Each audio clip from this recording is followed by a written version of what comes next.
10-year-old is possessed during his trial for burning his mother alive, and then the judge. Before we dive into the story, drop a comment below and tell us where you're watching from. Enjoy the story. The courtroom was silent. Not the kind of silence that comes before a storm. This was different. This was the kind of silence that settles over a room when something unthinkable is about to happen. When everyone knows it, feels it, but no one wants to believe it. October 14, 2008, Cuyahoga County Courthouse, Cleveland, Ohio. The boy sat at the defense table, small and pale. His blonde hair was messy, like no one had bothered to brush it that morning. Maybe no one had. His hands rested flat on the table in front of him, fingers spread wide, perfectly still. He didn't fidget. He didn't look around. He just stared straight ahead at nothing. He was 10 years old. Judge Harold Winters cleared his throat. The sound echoed in the high-ceilinged room. He was an older man, gray-haired, with deep lines carved into his face from decades of delivering sentences. But today, those lines seemed deeper, heavier. "Liam Hartwell," the judge said, his voice steady but low. "Please stand." The boy didn't move at first. His court-appointed attorney, a tired-looking woman in her 40s named Rebecca Finch, touched his shoulder gently. "Liam," she whispered, "you need to stand up." Slowly, the boy rose to his feet. He was small for his age, thin. The oversized button-down shirt they'd given him hung off his shoulders like a costume. He looked like he was playing dress-up, like he was pretending to be someone older, someone who understood what was happening. But he didn't understand. Not really. Judge Winters adjusted his glasses and looked down at the papers in front of him. He took a long breath, as if gathering the strength to speak. "Liam Hartwell," he began again, "you have been found guilty by a jury of your peers of first-degree murder in the death of your mother, Evelyn Marie Hartwell. The evidence presented in this court has shown, beyond a reasonable doubt, that on the night of October 3, 2007, you deliberately set fire to your home with the intent to cause harm. Your mother died as a result of that fire." The boy's expression didn't change. His face remained blank, smooth, unreadable, like a mask.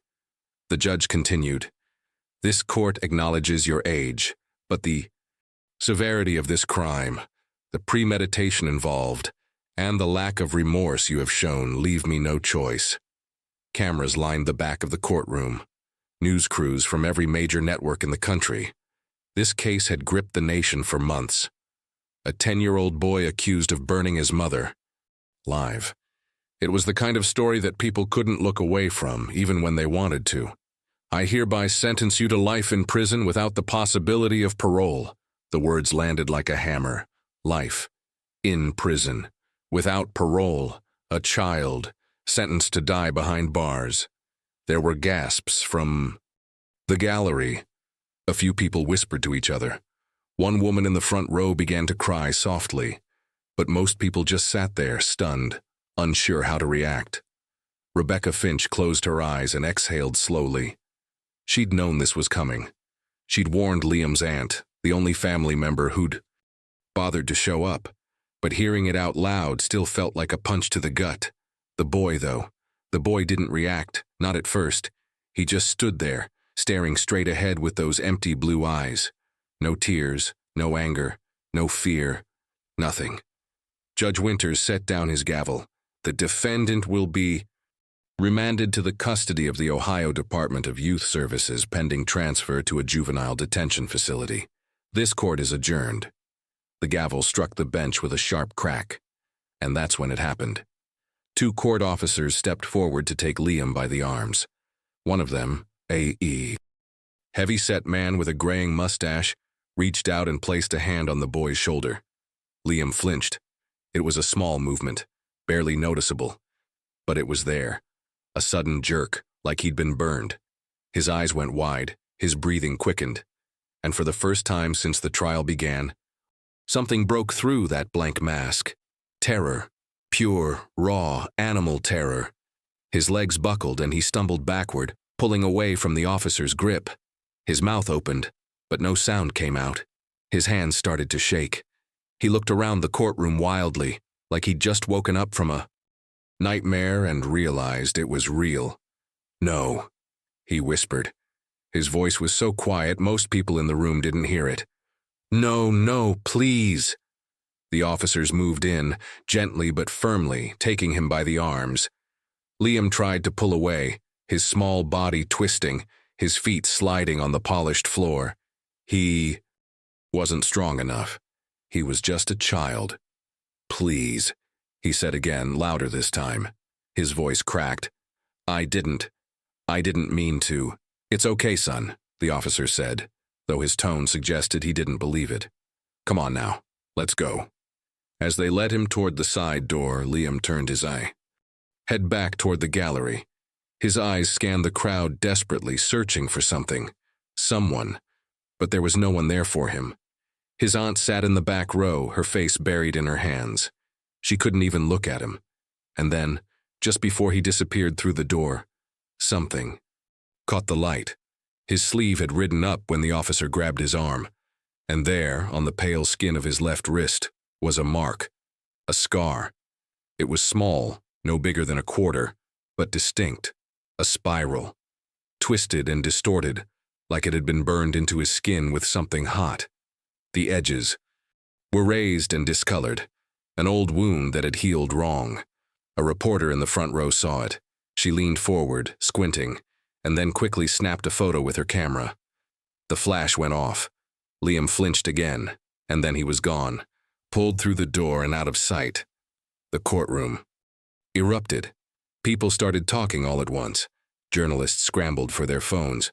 The judge banged his gavel again, calling for order, but no one was listening. Outside the courthouse, the steps were packed with protesters. Some held signs that read, "Justice for Evelyn." Others said "monster" or "lock him up forever."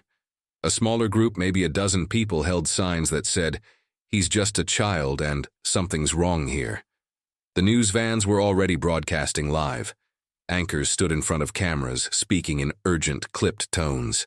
10 years old, sentenced to life in prison. The youngest person in Ohio history to receive such a sentence.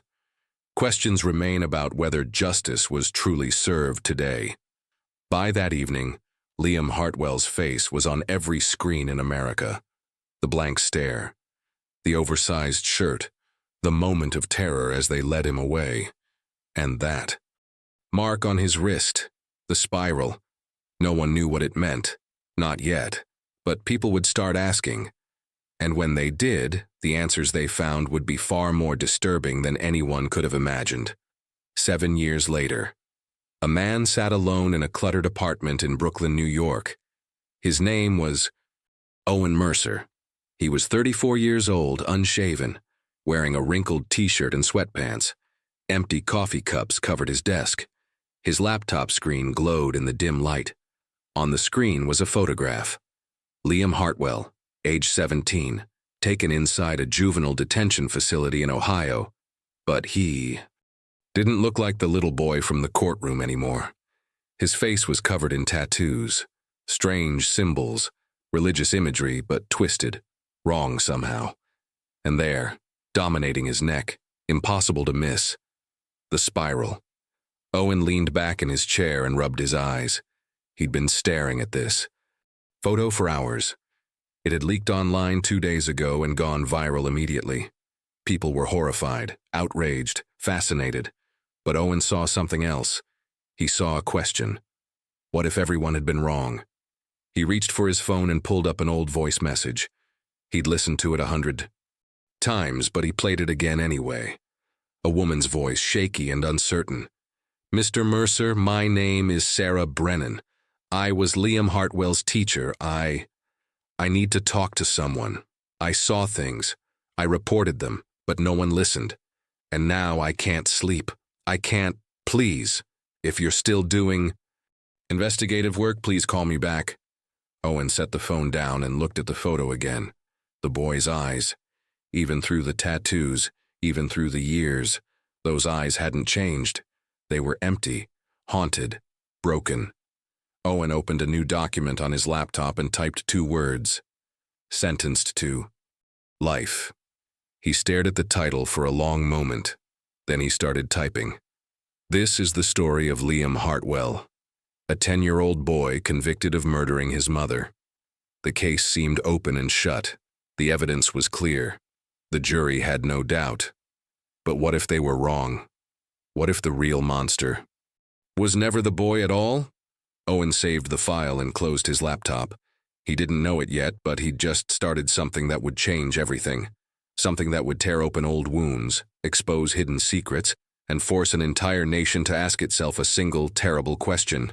Who really killed Evelyn Hartwell? And if it wasn't Liam, then who was still out there 6 months earlier? March 2007, Willow Creek, Ohio. The house at 428 Maple Drive didn't stand out. It was a small, single-story ranch home with faded blue siding and a chain-link fence around the front yard. The grass needed cutting. The paint was peeling around the windows. But in a neighborhood where half the houses looked the same, no one really noticed. Inside, Evelyn Hartwell was getting ready for her shift at Mercy General Hospital. She worked as a nurse in the emergency room, pulling double shifts. Whenever she could. The money was never enough, but it kept the lights on, kept food in the fridge.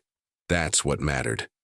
She stood in front of the bathroom mirror, pulling her dark hair back into a tight ponytail. Her face was pale, thin. She looked older than 32, the lines around her eyes had deepened over the past year. She barely slept anymore. "Liam!" she called out, her voice sharp. "Are you ready for school?" No answer. She sighed and walked down the narrow hallway toward his bedroom. The door was closed. It was always closed now. She knocked twice. "Liam, I'm talking to you." Still nothing. Evelyn's jaw tightened. She pushed the door open. The room was dark. The curtains were drawn even though it was almost 8 in the morning. Liam sat on the floor in the corner, his back against the wall, knees pulled up to his chest. He was still in his pajamas. His blonde hair hung over his eyes. He was drawing.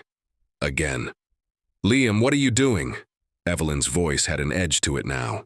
"You're going to be late. Get dressed." The boy didn't look up. His hand moved across the paper in slow, methodical circles, around and around, the same shape, over and over. A spiral. Evelyn stepped into the room and grabbed the paper out of his hands. "I said get dressed." Liam flinched but didn't say anything. He just sat there staring at the floor. Evelyn looked down at the drawing. Her expression darkened. The entire page was covered in spirals, dozens of them. Some small, some large, some drawn so hard the pencil had torn through the paper. She crumpled it up and threw it into the trash can by his desk. "Stop drawing those," she said quietly. "I've told you before. It's not right." Liam finally looked up at her. His eyes were blue, pale, almost colorless in the dim light. "He said I have to," he whispered. Evelyn froze. "What did you say?" "He said I have to remember the path." Her face went white. She knelt down in front of him, gripping his shoulders. "Who said that? Who have you been talking to?" Liam didn't answer. He just looked away. Evelyn's hands started to shake. She let go of him and stood up quickly, backing toward the door. "Get dressed," she said again, her voice tight. "Now." She left the room and closed the door behind her. In the hallway, she leaned against the wall and pressed her hands to her face. Her breathing was fast. "Gulo?" She whispered something under her breath, too quiet to hear. Then she walked back to the bathroom, grabbed her purse, and left for work without saying goodbye. Liam stayed in his room for a long time after she was gone. Eventually, he got dressed, put on his school uniform, grabbed his backpack. But before he left, he pulled another piece of paper from his desk drawer and drew one more spiral. Carefully, slowly, like it was the most important thing in the world. Liam's school, Willow Creek Elementary, was a 10-minute walk from his house. He walked alone. He always walked alone. The other kids didn't talk to him much. He was the quiet one, the weird one, the boy who sat in the back of the class and never raised his hand, Never smiled, never seemed to be fully there. His teacher, Sarah Brennan, noticed. She was in her early 30s with short brown hair and kind eyes. She'd been teaching 4th grade for 6 years, and she'd seen all kinds of kids. Shy kids, troubled kids, kids dealing with things at home that no child should have to deal with. But Liam was different. It wasn't just that he was quiet. It was the way he looked at things, the way he seemed to be watching something no one else could see. And the drawings. God, the drawings. Sarah had kept a folder in her desk for the past 2 months. Every time Liam turned in an assignment, she made a copy. Every time he doodled in the margins of his worksheets, she saved it. Most of them were the same. Spirals, houses on fire, faceless figures standing in doorways, hands tied together. One drawing in particular had made her stomach turn. It showed a woman lying on a bed, her body outlined in red crayon. Above her, written in shaky letters, "She needs to be clean." Sarah had reported it to the school. Counselor Mrs. Pembroke 3 weeks ago. They'd had a meeting, discussed whether to call Child Protective Services. But Mrs. Pembroke had been hesitant. "We need more evidence," she'd said. "Kids draw disturbing things sometimes. It doesn't always mean something's wrong at home." "But look at this," Sarah had insisted, spreading the drawings across the desk. "This isn't normal. He's trying to tell us something." Mrs. Pembroke had frowned, flipping through the pages. "I'll make a note in his file. But unless we see bruises, unless he says something directly, our hands are tied." Sarah had left that meeting frustrated, angry. But what could she do? So she kept the folder, kept watching, kept hoping that someone somewhere would see what she was seeing. That morning, Liam walked into her classroom just as the bell rang. He slid into his seat in the back corner without making eye contact with anyone. His backpack hit the floor with a thud. Sarah watched him from her desk. He looked tired, pale. There were dark circles under his eyes. "All right, everyone," she said, forcing a smile. "Let's take out our math workbooks." Page 47. The class groaned and shuffled through. Their bags. Liam pulled out his workbook slowly, like it weighed 100 pounds. As the lesson went on, Sarah noticed him drifting. His eyes were open, but he wasn't looking at the board. He was staring at his desk, his finger tracing invisible shapes on the surface. Spirals. Always spirals. At lunchtime, Sarah pulled him aside. "Liam, can I talk to you for a second?" He stopped, his shoulders tensing. "Did I do something wrong?" No, she said quickly. "I just wanted to check in, see how you're doing." He looked down at his shoes. "I'm fine. Are things okay at home?" He didn't answer. Sarah knelt down so she was at his level. "Liam, if something's going on, you can tell me. I'm here to help." For a moment she thought he might actually say something. His mouth opened. His eyes darted to hers, then away. But then he just shook his head. "I have to go," he whispered, and he walked away. That night, a neighbor named Tom Griggs was walking his dog past the Hartwell house. It was almost midnight. The street was quiet. As he passed 428 Maple Drive, he noticed something strange. The lights inside the house were off, but there was someone sitting in the front yard. Tom stopped and squinted through the darkness. It was Liam. The boy was sitting cross-legged on the grass, still wearing his school clothes. He wasn't moving, just sitting there, staring at the front door. Tom walked closer to the fence. "Hey, kid, you all right?" Liam didn't look at him. "It's pretty." "Late to be outside," Tom said, trying to keep his voice friendly. "Does your mom know you're out here?" Liam's head turned slowly. His eyes were glassy, unfocused. "She won't let me in yet." Tom frowned. "Why not?" "I'm impure." The word hung in the air, cold and strange. Tom felt a chill run down his spine. "What do you mean, impure?" But Liam didn't answer. He just turned back toward the house and kept staring. Tom stood there for another moment, unsure what to do. He thought about knocking on the door, thought about calling someone. But in the end, he didn't. He told himself it was probably nothing. Just a weird kid. Just a family going through a rough patch. He tugged on his dog's leash and walked away. Inside the house, behind the closed curtains, Evelyn Hartwell stood in the living room. She was holding something in her hands. A small, leather-bound book. The pages were worn, the edges stained. On the front cover, burned into the leather, was a symbol, a spiral. She opened the book and ran her finger down the page, reading the words silently. The child must be purified. The path must be walked.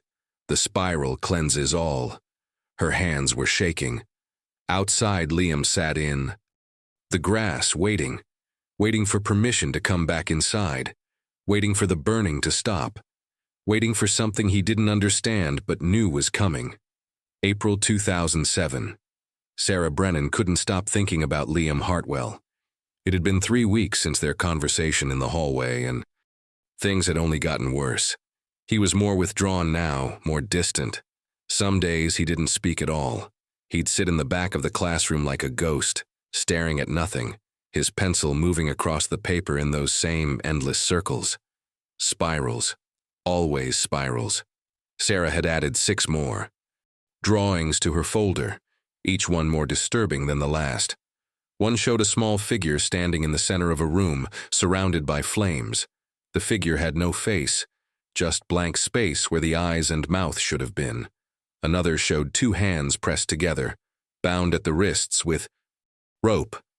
Above them, in careful block letters, "Prayer makes it stop." But the one that kept her up at night was the most recent. It was a spiral, like all the others, but this time it was drawn so hard that the pencil had torn through the paper in several places, and around the edges, scrawled in tiny, frantic handwriting, were the same words repeated over and over. "I'm sorry, I'm sorry, I'm sorry, I'm sorry, I'm sorry." Sarah had stared at that drawing for a long time. Then she'd made 3 copies. One for her folder, one for the principal, and one that she planned to take directly to Child Protective Services herself, if no one else would listen. That morning, she walked into Principal Howard's office without an appointment. Martin Howard was a heavy-set man in his late 50s, with thinning gray hair and glasses that sat crooked on his nose. He looked up from his computer, startled. "Sarah, is everything all right?" "No," she said firmly. She dropped the folder on his desk. "Everything is not all right." Howard frowned and opened the folder. He flipped through the drawings slowly, his expression shifting from confusion to concern to something else. Something that looked like discomfort. "These are disturbing," he admitted. "They're more than disturbing, Martin. They're cries for help. This child is being abused." Howard set the folder down and leaned back in his chair. "You don't know that for certain." "Look at them." Sarah's voice rose. "The spirals, the fire, the bound hands. The phrases about being purified and impure. This isn't normal childhood imagination. This is trauma." Howard rubbed his temples. "Have you seen any physical signs of abuse? Bruises? Burns?" Sarah hesitated. "No, but he wears long sleeves every day, even when it's warm outside, and he flinches when people touch him."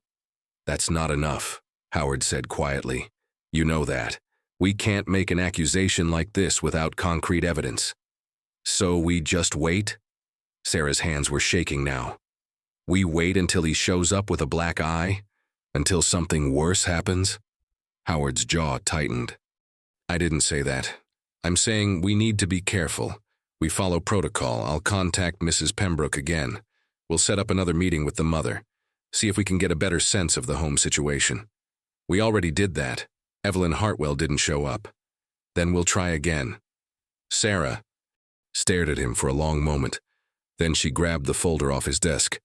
"Fine, but if something happens to that boy, it's on all of us." She walked out before he could respond. That afternoon, Sarah tried a different approach. During recess, she stood by the fence and watched the children play. Most of them were running around, shouting, laughing. Normal kid stuff. Liam sat alone under a tree near the edge of the playground. He had a stick in his hand, and he was drawing in the dirt. Sarah walked over slowly, trying not to startle him. "Hey, Liam, Mind if I sit? He glanced up at her, then back down at the ground. He didn't say no. Sarah sat down beside him, careful not to get too close. She looked at what he was drawing. A spiral, of course. You draw that a lot, she said gently. He nodded. Can I ask why? Liam's hand stopped moving. He stared at the drawing for a long time. When he finally spoke, his voice was barely above a whisper. It's the path. The path. The way to be clean. Sarah's chest tightened. Who told you that? Liam didn't answer. He just kept staring at the spiral in the dirt. Liam, Sarah said carefully, are you safe at home? His hand started to shake. The stick fell from his fingers. Does someone hurt you? He pressed his lips together like he was trying to hold something inside. His eyes filled with tears, but he blinked them back. It's okay, Sarah said softly. You can tell me. I promise I won't let anyone hurt you. For a moment, she thought he was going to say it, whatever it was, whatever he'd been holding inside for so long. His mouth opened. He took a breath. But then the bell rang. Liam stood up quickly, brushing the dirt off his pants. He grabbed his backpack and walked toward the building without looking back. Sarah sat there under the tree, staring at the spiral he'd drawn in the dirt. She wanted to scream. That evening, Tom Griggs saw Liam again. It was just after sunset. Tom was getting his mail when he noticed the boy sitting on the curb across the street. Same spot as before. Same blank stare. Tom walked over. Hey, buddy, you out here again? Liam looked up at him. His face was pale, tired. Does your mom know you're out here? Tom asked. Liam shook his head slowly. Tom glanced at the house. The curtains were drawn. No lights on inside. Is she home? She's praying. Praying. She has to pray before I can come in, so the spiral can clean me. Tom felt that same chill again, the same uneasy feeling he'd had last time. What does that mean, Liam? The spiral? Liam lifted his sleeve. Tom's stomach dropped. There, on the boy's pale forearm, were marks. Small circular burns, some old and scarred over, some newer, still red and raw. They were arranged in a pattern, a spiral. Jesus Christ, Tom breathed. Who did that to you? Liam pulled his sleeve back down quickly. I have to go. Wait. But Liam was already standing, already walking back toward the house. He opened the front door and slipped inside. Tom stood there on the sidewalk, his heart pounding. He should call someone. He knew he should call someone. But who? The police? Child services? What would he even say? I saw some burns on a kid's arm. What if it was nothing? What if the kid had just been messing around? With matches or something? Tom looked at the house one more time. The curtains moved slightly like someone had been watching. He shivered and walked back to his own house. He told himself he'd call someone in the morning. But when morning came, he talked himself out of it. He told himself it wasn't his place. He told himself someone else would notice. He told himself it was probably fine. Inside 428 Maple Drive, Evelyn Hartwell knelt on the floor of her bedroom. Candles flickered around her, casting long shadows on the walls. The leather-bound book was open in front of her. Her lips moved. Silently as she read the words, her fingers tracing the spiral symbol on the page. In the next room, Liam sat on the edge of his bed. His sleeve was still rolled up. He stared at the burns on his arm. They hurt. They always hurt. But his mother said the pain was necessary. She said it was the only way to drive out the darkness, the only way to keep him pure. She said the spiral would save him. Liam didn't understand what that meant, but he was 10 years old, and she was his mother, and he didn't know what else to believe. He rolled his sleeve back down and lay on his bed, staring at the ceiling. Outside, the wind picked up. The old house creaked and groaned, and somewhere in the darkness someone was watching. Someone who had been watching for a very long time. Someone who wore the spiral on his neck. Someone who was waiting. The next morning, Sarah Brennan sat in her classroom. Before the students arrived, she had the folder open in front of her again. She'd been staring at the drawings for 20 minutes, trying to decide what to do. She picked up her phone and dialed a number she'd written down weeks ago. Child Protective Services. It rang twice before someone picked up. CPS, this is Linda speaking. How can I help you? Sarah took a breath. Hi, my name is Sarah Brennan. I'm a teacher at Willow Creek Elementary. I need to report a case of suspected child abuse. Okay, ma'am. Can you give me the child's name? Liam Hartwell. He's 10 years old. And what have you observed that makes you believe he's being abused? Sarah looked down at the drawings, at the spirals, at the words "I'm sorry" written over and over again. He's been drawing disturbing images. He has burns on his arms. He talks about being purified and needing to be clean. He's terrified of something or someone. There was a pause on the other end. Has anyone else reported this? I don't know, but I'm reporting it now. All right. I'll open a case file. We'll send someone out to do a home visit within the next week. A week? Sarah's voice rose. He could be hurt again by then.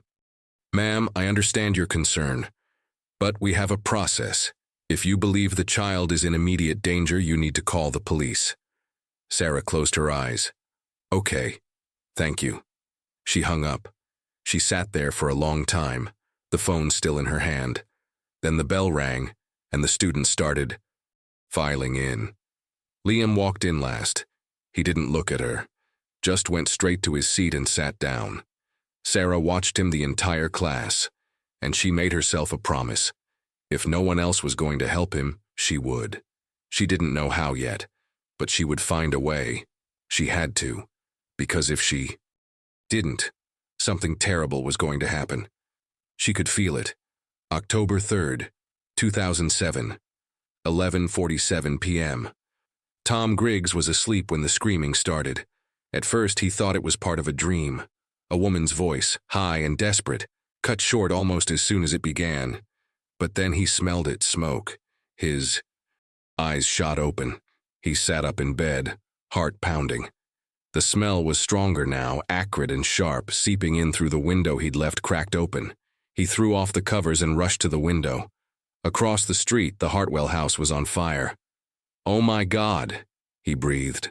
Flames licked up the side of the building, orange and violent against the black sky. Smoke poured from the windows, thick and dark.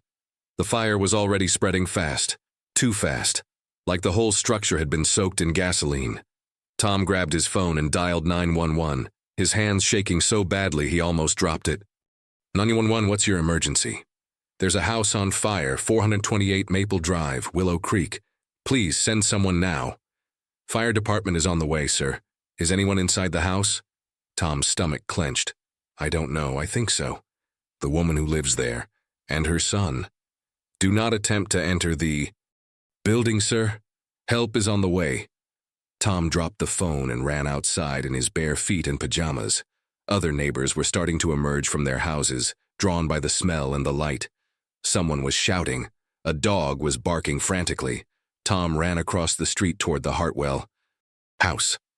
The heat hit him like a wall when he got close. He could hear the fire now, a deep roaring sound, crackling and hissing as it consumed everything in its path. Evelyn, he shouted. Liam, can you hear me? No answer. He moved closer to the front door, shielding his face with his arm. Paint was bubbling. The windows had already blown out, glass scattered across the lawn. Is anyone in there? He yelled again. And then he saw him. Liam. The boy was sitting on the curb about 20 feet from the house, just sitting there, perfectly still, like he was watching a movie. Tom ran over to him. Liam. Oh, thank God, are you okay? The boy didn't respond. He was staring at the house, his face illuminated by the flames. His expression was blank, empty. He was wearing clean clothes, a t-shirt and jeans. No soot, no burns. His hair wasn't even mussed. It was like he'd just walked out of the house before the fire started. Liam, Tom said, kneeling down in front of him. Where's your mom? Is she still inside? Liam's eyes didn't move from the fire. "Liam, I need you to answer me. Is your mom in there?" The boy's lips moved, barely. Tom had to lean in close to hear. She wouldn't. "Wake up." Tom's blood ran cold. "What?" "I tried to wake her up, but she wouldn't move." "When? When did you try to wake her?" Liam finally blinked. He turned his head slowly to look at Tom. His blue eyes were glassy, unfocused. "Before the fire," he whispered. Tom opened his mouth to ask another question, but the sound of sirens cut him off. 2 fire trucks screamed around the corner, followed by an ambulance and a police car. Neighbors moved back as the trucks pulled up, firefighters jumping out and unrolling hoses. A paramedic ran over to Tom and Liam. "Is this the boy from the house?" "Yes," Tom said quickly. "He says his mother's still inside." The paramedic knelt down beside Liam, checking him over. "Are you hurt? Any burns? Any trouble breathing?" Liam shook his head slowly. The paramedic frowned. She reached for his wrist to check his pulse, and that's when she noticed. His hands, they were stained, dark smudges on his palms and fingers. She leaned closer, sniffing. Her eyes widened. "This is gasoline," she said, looking up at the police officer who had just approached. "He's got gasoline on his hands." The officer, a young man named Derek Moss, knelt down on the other side of Liam. "Son, can you tell me what happened tonight?" Liam didn't answer. "How did the fire start?" Still nothing. Officer Moss glanced at the paramedic, then back at Liam. "Son, I need you to answer the question. Did you see how the fire started?" Liam's eyes drifted back to the burning house. The flames were towering now, reaching into the sky. The firefighters were shouting, coordinating, trying to get the blaze under control. But it was clear they weren't going to save the structure. And if anyone was still inside— "She said I was impure," Liam murmured. Officer Moss leaned in. "What did you say?" "She said the spiral had to burn it out." "Burn what out?" Liam lifted his hand slowly. He held it up in front of his face, staring at his palm like he was seeing it for the first time. "The bad part," he said quietly. Then his hand started to shake. His breathing quickened. His eyes went wide, and suddenly he looked like what he was, a terrified child. "I didn't mean to," he whispered, his voice cracking. "I didn't mean to. I didn't mean to." He started rocking back and forth, hugging his knees to his chest. The paramedic put a hand on his shoulder, trying to calm him. But he flinched away violently. "Don't touch me," he screamed. "Don't, it'll burn again." "It's okay," the paramedic said softly. "You're safe. No one's going to hurt you." But Liam wasn't listening. He was crying now, great heaving sobs, his whole body shaking. Officer Moss stood up and walked toward the fire chief who was coordinating the response. "We need to get someone inside. There may be a victim." The fire chief shook his head grimly. "It's too hot. The structure's not stable. We can't send anyone in until we knock this down." "How long?" "Another 20 minutes, maybe." "Longer." Officer Moss looked back at Liam, who was being wrapped in a blanket by the paramedic. The boy had gone quiet again. He was just staring at the ground now, his face streaked with tears. 20 minutes. It took 40. By the time the firefighters were able to enter the house, most of the structure had collapsed. The roof was gone. The walls were charred black. Everything inside was ash. They found Evelyn Hartwell in what was left of her bedroom. Her body was burned beyond recognition. The medical examiner would later confirm her identity through dental records. She'd been lying on her bed when the fire reached her. But there was something else, something the fire chief noticed right away. The pattern of the burn marks, the way the fire had spread. It wasn't random. There were clear accelerant trails. Gasoline, poured in a deliberate pattern, starting in the hallway, leading into the bedroom, spreading across the floor in careful lines. And on the wall behind where Evelyn's bed had been, barely visible through the char and soot, was a mark, painted in black, large enough to cover half the wall. A spiral. The fire chief took photos. He flagged the scene for the arson investigator. Then he walked outside and found Officer Moss. "This wasn't an accident," he said quietly. Officer Moss looked over at Liam, who was sitting in the back of the ambulance now, staring at nothing. "No," Moss said. "I don't think it was." By dawn, the fire was out. The house was a blackened skeleton. Yellow police tape surrounded the property. Liam had been taken to the hospital for observation. He hadn't said another word since his breakdown on the curb. Detectives from the county sheriff's office arrived just after sunrise. They walked through the scene carefully, documenting everything: the accelerant patterns, the spiral on the wall, the position of Evelyn's body, and they talked to the neighbors. Tom Griggs told them about finding Liam sitting outside, about the gasoline on his hands, about what the boy had said. She wouldn't wake up. Another neighbor, and two. Elderly woman named Patricia Lorenz told them she'd heard raised voices coming from the Hartwell house earlier that evening. Around 9 o'clock, a woman shouting, a child crying. "I almost called the police," Patricia said, wringing her hands. "But I didn't want to get involved. I thought maybe it was just, a mother disciplining her child. I didn't think—" She trailed off, her face crumbling. By mid-morning, the detectives had made their decision. They went to the hospital. Liam was sitting on a bed in the pediatric wing, wearing a hospital gown that was too big for him. Social worker sat beside him, but he wasn't talking to her either. Detective Marcus Grayson entered the room. He was a tall man in his late 40s with graying hair and sharp eyes. He'd been working homicide for 15 years. He'd never arrested a 10-year-old before. "Liam Hartwell?" he said. Gently. The boy looked up at him. "I'm Detective Grayson. I need to talk to you about what happened last night." Liam didn't say anything. Grayson pulled up a chair. "I know you're scared, but I need you to tell me the truth. Can you do that?" A long silence. Then, barely audible, "Am I in trouble?" Grayson's jaw tightened. "That depends on what you tell me." They took him to the station 2 hours later. No lawyer, no guardian. Just a scared little boy in an interrogation room being questioned by 2 grown men who had already made up their minds. The interview lasted 4 hours. By the end of Liam had confessed. Sort of. The confession was confused, contradictory. He said he didn't remember starting the fire. Then he said he did. Then he said his mother told him to. Then he said she didn't. But the detectives had what they needed. A confession. Gasoline on his hands, motive, years. Suspected abuse. The case was closed before it even really opened. Liam Hartwell was arrested and charged with first-degree murder. He was 10 years old. And no one, not the detectives, not the social workers, not even his own court-appointed lawyer, thought to ask the most important question. If Liam set the fire, why was he completely clean when they found him? Why were his clothes spotless? And who painted that spiral on the wall? October 4th, 2007, Cuyahoga County Sheriff's Department. Detective Marcus Grayson sat alone in his office, staring at the file in front of him. It was just after midnight. Most of the department had gone home hours ago, but he couldn't leave.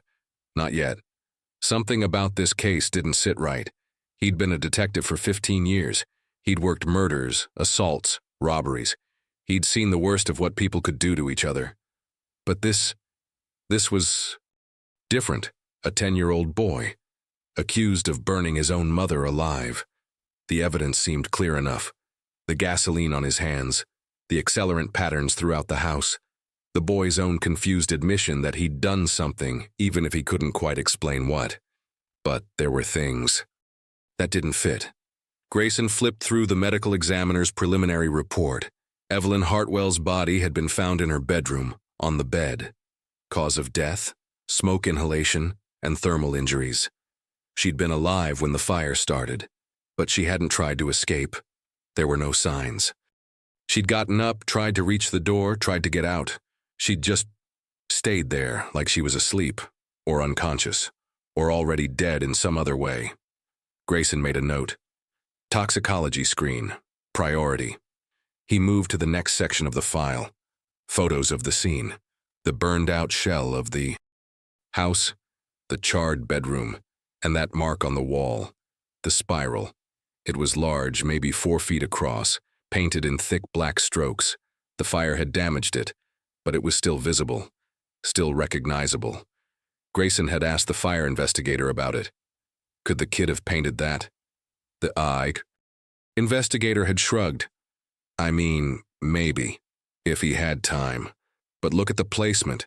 It's high up on the wall, centered above where the bed was. A 10-year-old would have needed a ladder or a chair. And the strokes are smooth, deliberate, not the kind of thing you do in a panic. So someone painted it before the fire. That'd be my guess. Grayson stared at the photo. Who paints a symbol on their bedroom wall? And why? He moved to the next set of photos. Close-ups of Liam, taken at the hospital. The boy's hands, stained with gasoline. His arms, covered in old scars, burn scars. Dozens of them, small, circular marks. Some healed over, some relatively fresh. Arranged in patterns, spirals. The hospital staff had documented every injury. 23 distinct burn marks. All consistent with being inflicted by something hot and metallic, like the tip of a fireplace poker, or a heated piece of metal shaped into a specific form. Child abuse, clear as day, so why hadn't anyone reported it before? Grayson pulled out another document, the school file. There had been reports. A teacher named Sarah Brennan had flagged concerning drawings multiple times. She'd spoken to the school counselor. She'd even called Child Protective Services 3 weeks before the fire. CPS had opened a case file. They'd scheduled a home visit. But the visit never happened. Why? Grayson wrote another note. Contact CPS caseworker. Find out what delayed the visit. He leaned back in his chair and rubbed his eyes. He was exhausted, but every time he closed his eyes, he saw the boy's face. That blank stare. Those empty eyes. Liam Hartwell wasn't acting like a killer. He wasn't acting like anything. He was acting like someone who'd been hollowed out from the inside. Grayson's phone buzzed. A text from his partner, Detective Linda Shaw. You still at the office? Go home. Get some sleep. He ignored it. Instead, he pulled up the video file from the interrogation. He'd watched it twice already, but he needed to see it again. The video started with Liam sitting alone in the interrogation room. He was small in the metal chair, his feet dangling above the floor. He wore the same clothes he'd been found in, clean jeans and a t-shirt. No shoes. The timestamp read 2:47 p.m. Grayson and Shaw entered the room. Shaw carried a folder. Grayson sat down across from Liam. Hi, Liam, Grayson said. In the video, his tone gentle. How are you feeling? The boy didn't answer. He was staring at the table. We just want to talk to you about last night. Is that okay? A small nod. Good. Can you tell us what happened? Silence. Shaw leaned forward. Liam, we know this is hard, but we need to, understand. Your mom died in that fire. Do you know how the fire started? Liam's hands were folded in his lap. His fingers were moving, tracing invisible shapes. Spirals. Liam, Grayson prompted. She said I had to be clean, the boy whispered. What does that mean? Clean. Pure. She said I was impure. That's why the bad things happened. What bad things? Liam didn't answer. Shaw tried a different approach. Liam, we found gasoline in the house, and we found gasoline on your hands. Can you tell us how it got there?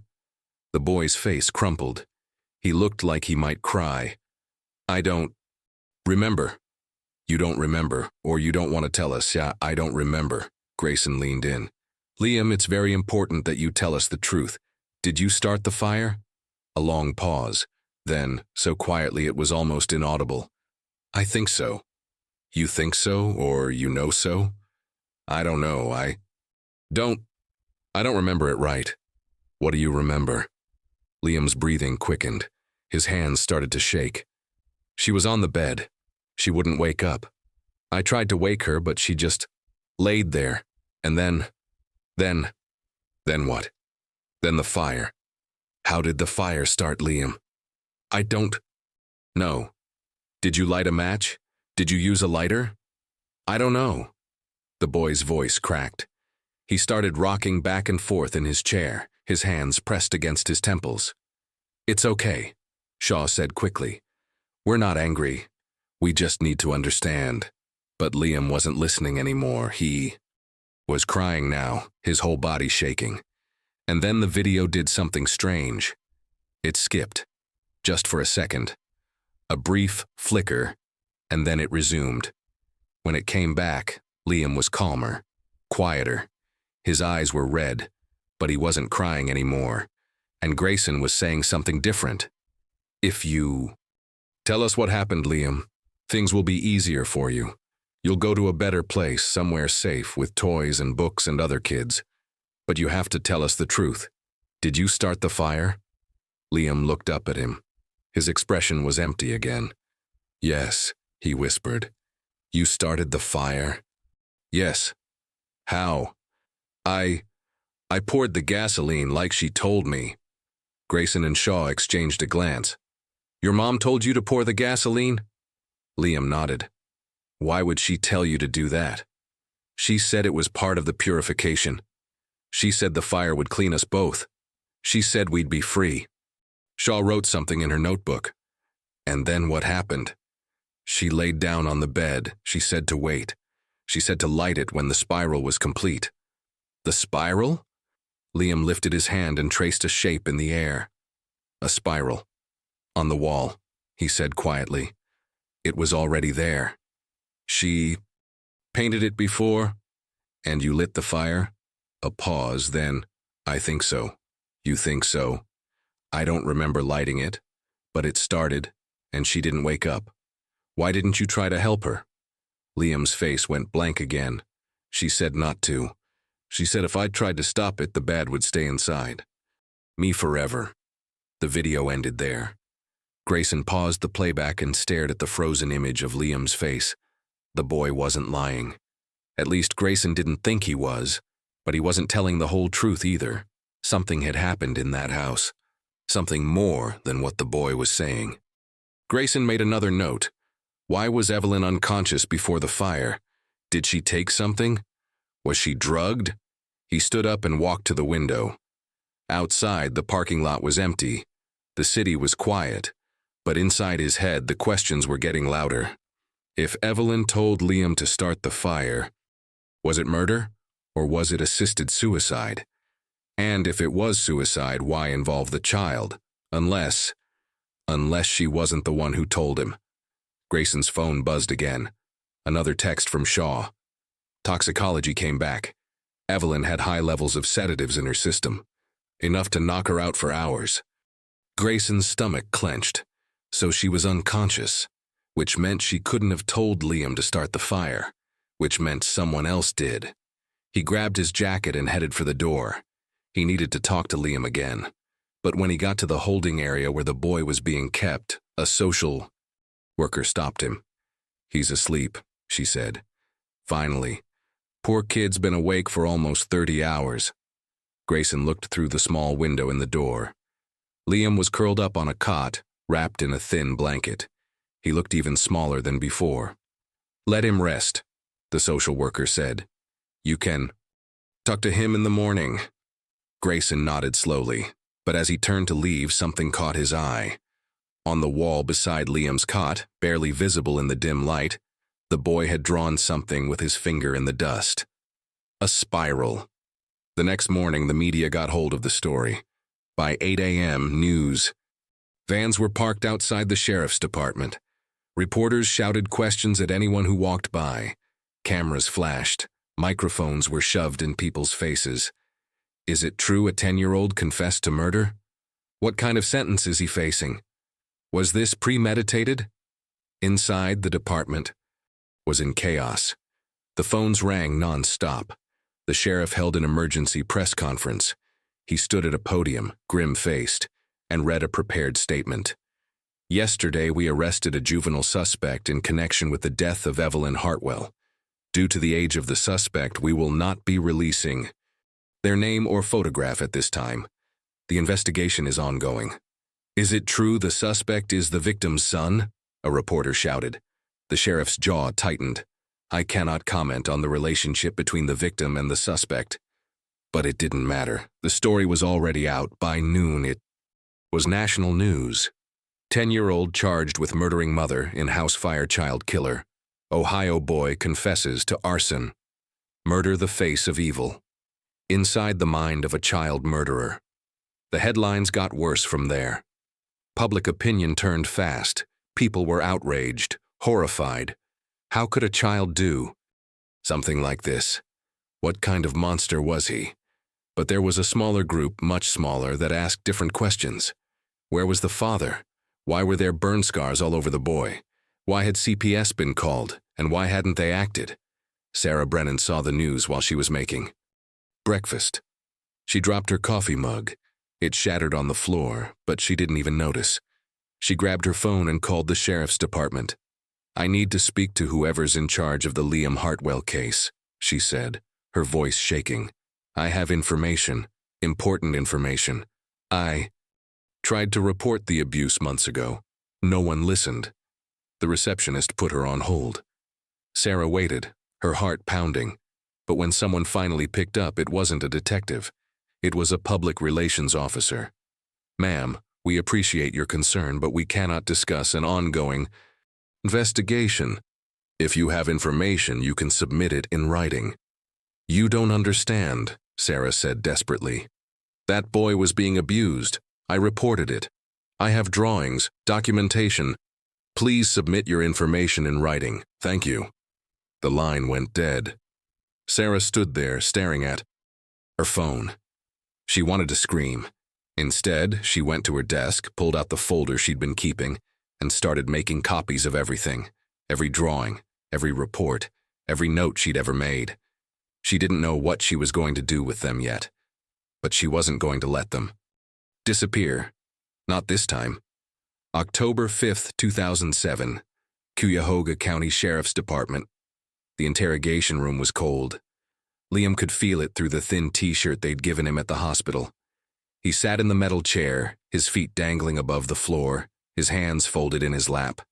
He'd been in this room before, yesterday, or maybe it was 2 days ago. He wasn't sure anymore. Time felt strange, like it was moving too fast and too slow at the same time. The door opened. Detective Grayson walked in, followed by Detective Shaw. They looked tired. Grayson had dark circles under his eyes. Shaw's hair was pulled back tight, and there was a coffee stain on her shirt. They sat down across from him. Grayson placed a folder on the table. Shaw had a notebook. "Good morning, Liam," Grayson said. His voice was softer than before, almost kind. "Did you sleep okay?" Liam nodded slightly. He hadn't slept. Every time he closed his eyes, he saw fire, felt heat, heard screaming that might have been real or might have been in his head. "That's good," Grayson said. He opened the folder. "We need to talk to you again about what happened. Is that okay?" Liam didn't answer. Shaw leaned forward. "Liam, we got some new information. The doctors did some tests on your mom's body. They found something in her blood. Medicine. A lot of it. Do you know anything about that?"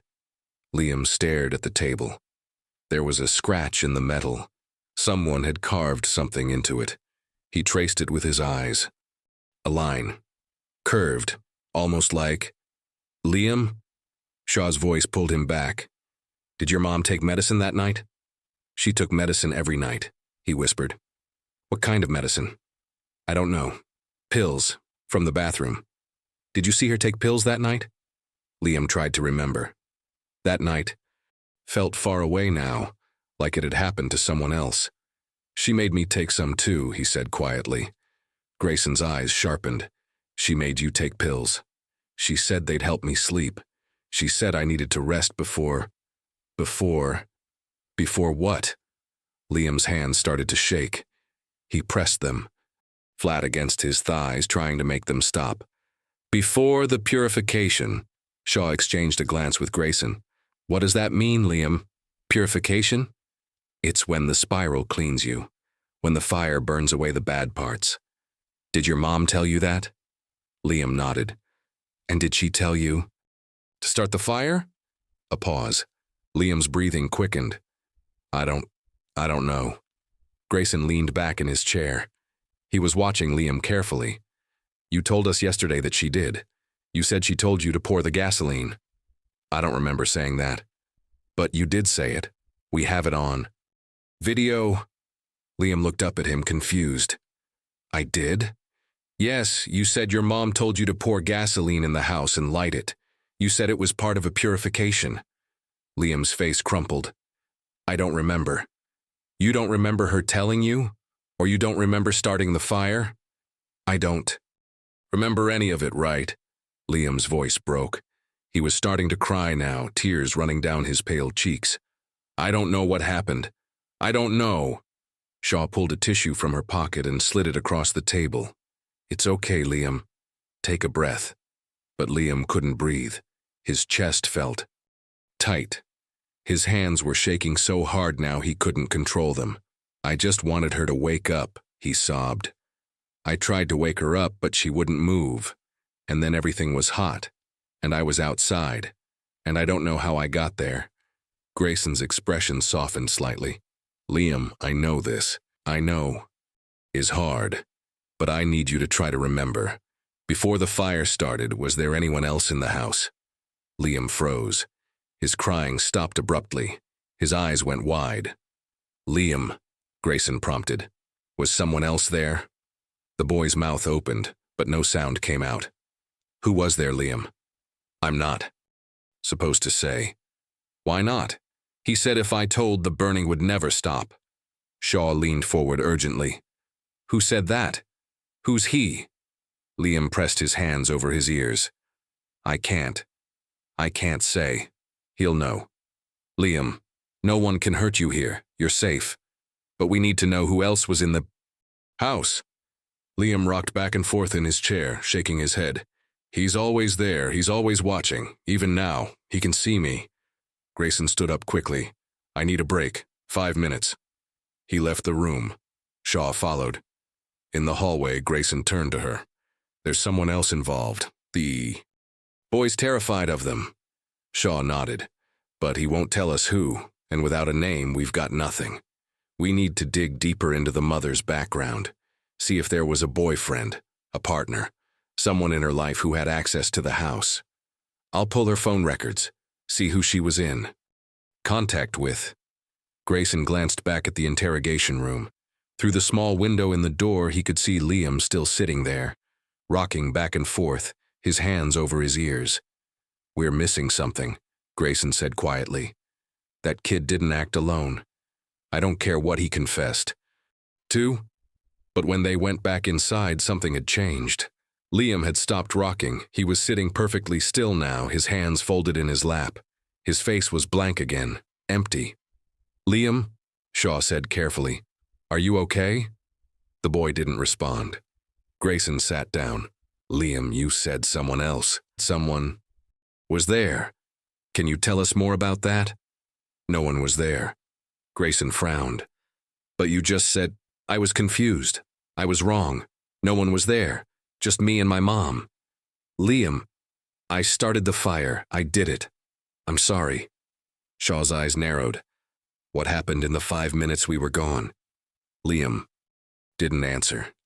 He just stared at the table, tracing that same invisible spiral with his eyes. Grayson tried for another 20 minutes, asking questions, pushing gently, trying to get the boy to open up again. But it was like talking to a wall. Liam had shut down completely. Finally, Grayson gave up. He turned off the camera and stood. We're done for today. A social worker came to take Liam back to his holding cell. As he stood up to leave, he stumbled slightly. Shaw caught his arm to steady him. That's when she saw it. His sleeve had ridden up. On his forearm, just below the elbow, was a fresh burn, red and blistered, still raw. Liam, Shaw said sharply, where did you get this?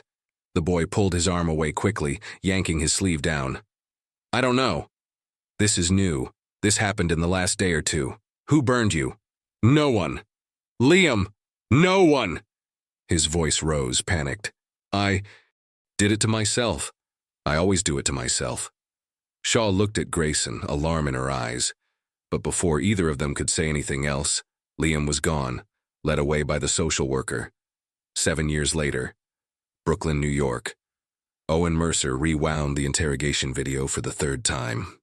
He'd gotten his hands on it through a source he'd cultivated years ago, a paralegal who worked in the Ohio court system and believed, like Owen did, that something about the Liam Hartwell case didn't add up. The video was supposed to be sealed, juvenile records, but leaks happened, and Owen was very good at finding leaks. He watched the moment again, the moment when Grayson and Shaw left the room, the moment when Liam went from terrified to blank. 5 minutes. What happened in those 5 minutes? Owen paused the video and zoomed in on Liam's face.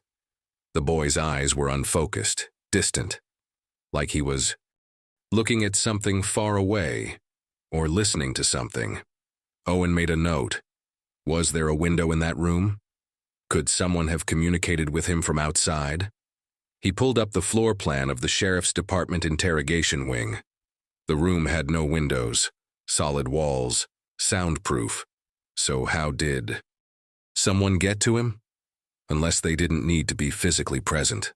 Unless the fear was already inside him, planted there, deep enough that even the threat of speaking was enough to silence him. Owen sat back in his chair and rubbed his temples. He'd been working on this case for 3 months now. Ever since he'd seen that photo of Liam at 17, covered in tattoos, the spiral dominating his neck. Everyone saw a monster. Owen saw a victim. But he needed proof. He needed something concrete, something that would make people listen. He pulled up another file, the one Sarah Brennan had sent him 2 weeks ago. She'd finally agreed to talk after years of silence. She'd sent him scanned copies of every drawing Liam had ever made in her class, every report she'd filed, every note she'd taken. Owen spread the images across his screen, dozens of them, all showing the same symbols, the same patterns, spirals, houses on fire, bound hands, faceless figures, and in the margins, over and over again, the same phrases. I'm sorry, make it stop. The spiral cleanses he's watching. Owen's phone buzzed.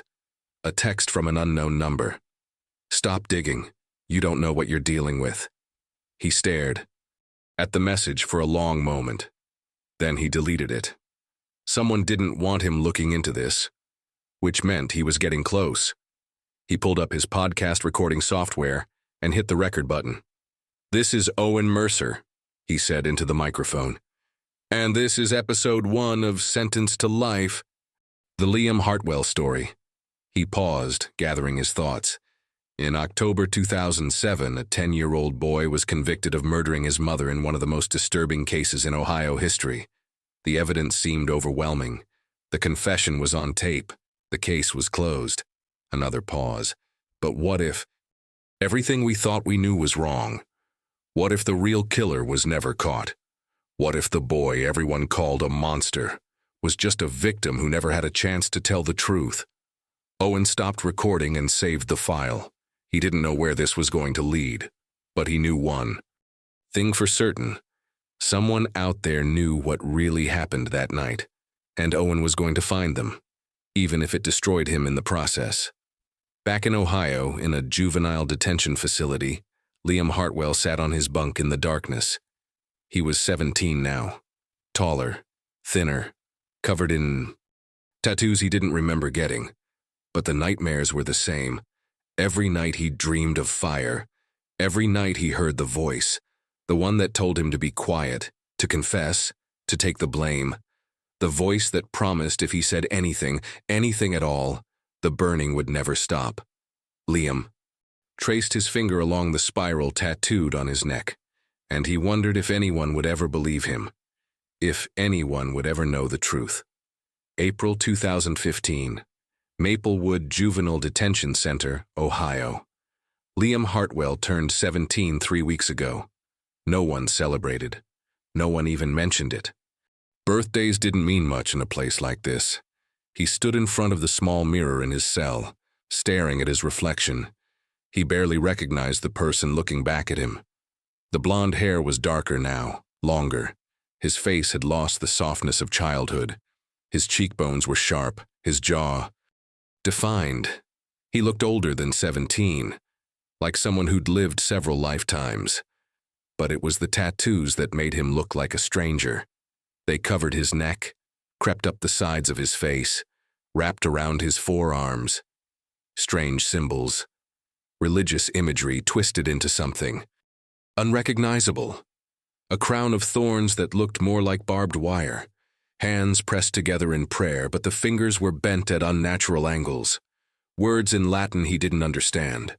And dominating everything, impossible to miss. The spiral on his neck. It was large, starting just below his ear, and curling down toward his collarbone. The lines were thick, black, permanent. Liam didn't remember getting it. He didn't remember getting any of them. But they were there. He touched the spiral gently, his fingers tracing the raised skin. It still hurt sometimes, like the ink had been driven too. Deep, scarring the tissue beneath. A guard banged on the door. "Hartwell, you got a visitor." Liam turned away from the mirror. "I don't get visitors." "Well, you got one today. Move it." Liam followed the guard down the long corridor. His footsteps echoed off the concrete walls. Other inmates watched him pass, some with curiosity, most with fear. He'd developed a reputation over the years. Not because he was violent. He wasn't. He never fought back, never caused trouble. But there was something about him that made people uncomfortable. Something in his eyes. Something broken. The visitation room was small and sterile. White walls, fluorescent lights. A table bolted to the floor with 2 chairs on either side. Sitting in one of the chairs was a man Liam had never seen before. He was in his 40s, maybe early 50s, with a gray beard and tired eyes. He wore jeans and a wrinkled button-down shirt. A notebook sat on the table in front of him. "Liam Hartwell," the man said, standing. Liam didn't respond. He sat down slowly in the opposite chair. The man sat back down. "My name's Owen Mercer. I'm a journalist. I've been looking into your case." Liam stared at him, blankly. "Why?" "Because I think you got a raw deal. I think there's more to your story than what the court heard." I confessed. "I know, but I've listened to that confession about 50 times now, and every time I listen, I hear a scared kid who didn't understand what he was saying." Liam's jaw tightened. "I killed my mother. That's what happened." "Did you?" A long silence. "That's what the court decided," Liam said finally. Owen leaned forward. "I'm not asking what the court decided. I'm asking what you remember." Liam looked away. His hand moved to his neck, fingers tracing the spiral. Tattoo unconsciously. "I don't remember anything. Nothing. Just fire and screaming, and waking up outside." Owen wrote something in his notebook. "What about before the fire? Do you remember anyone else being in the house?" Liam's eyes snapped back to Owen. "Why are you asking that?" "Because in your interrogation you mentioned someone. You said he would know if you told. Who were you talking about?" Liam's face went pale. His breathing quickened. "I need to go back to my cell." "Liam, wait. I can't talk about this." Liam stood up abruptly. The chair scraped against the floor. "You need to leave. I'm trying to help you." "Then stop asking questions." Liam's voice cracked. His hands were shaking. "Stop digging. You don't understand. You don't know what you're doing." Owen stood slowly, holding his hands up in a placating gesture. "Okay, I'm sorry. I didn't mean to upset you." Set. But Liam was already backing toward the door. "Guard!" he called out. "I'm done. I want to go back." A guard appeared and took Liam by the arm. As they led him away, Owen called after him. "I'm not giving up on this, Liam. I'm going to keep looking.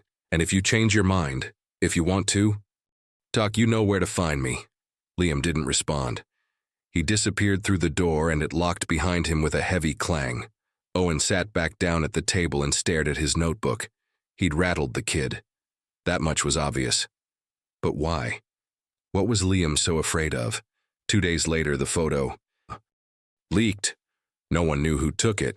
Security footage from the detention center showed nothing unusual, but somehow, an image of Liam Hartwell ended up online. It showed him sitting in his cell, staring at the wall. His face was in profile, the tattoos clearly visible. The spiral on his neck dominated. The frame, dark and ominous against his pale skin. Within hours, it went viral. By morning, it was on every news site in the country. The monster grows up, Liam Hartwell at 17. Child killer covered in disturbing tattoos. Face of evil, new photo of Ohio's youngest murderer. The internet exploded. Comment sections filled with rage, disgust, fascination. Lock him up forever. He looks like a demon. How did he even get tattoos in a juvenile facility? This is what happens when evil grows up. But there were other voices too. Quieter, less certain. Something's wrong with this picture. Why does he look so dead inside? Who did this to him? Owen saw the photo on his laptop while he was eating breakfast. He set down his coffee and zoomed in on the image. The tattoos were professional. Too professional for prison work. The lines were clean, precise.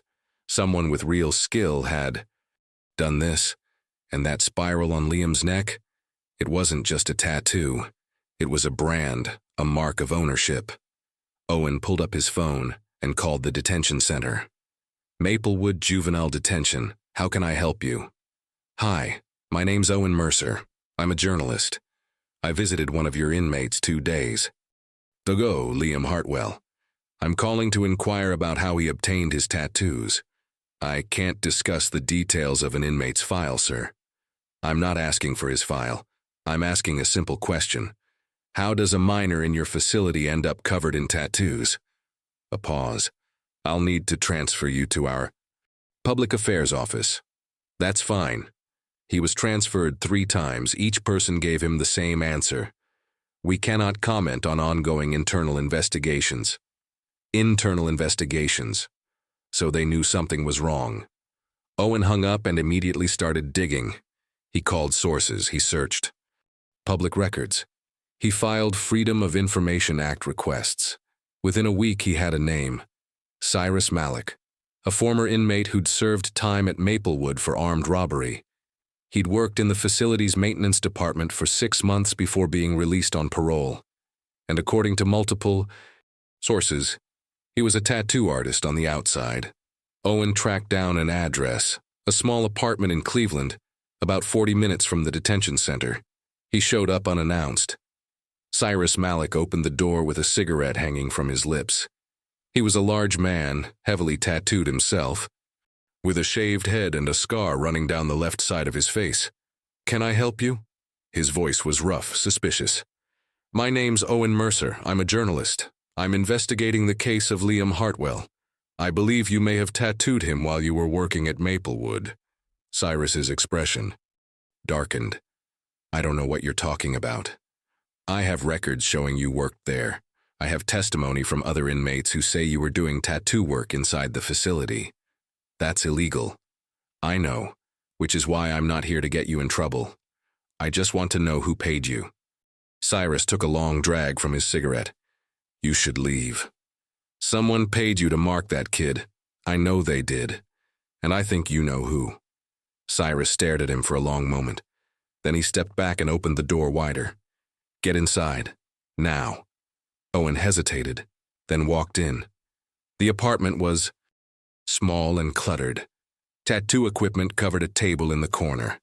The walls were covered in sketches and designs. Cyrus closed the door and locked it. You're playing with fire, man. You know that? I've been told. I'm serious. The people involved in this, they're not the kind you mess with. Then help me. Tell me what you know. Cyrus sat down heavily on a worn couch. He rubbed his face with both hands. I needed the money, all right. I was about to get out. I had debts. Bad debts. And this guy approaches me. Says he'll pay me $5 grand to tattoo a kid inside Maplewood. What guy? I don't know his name.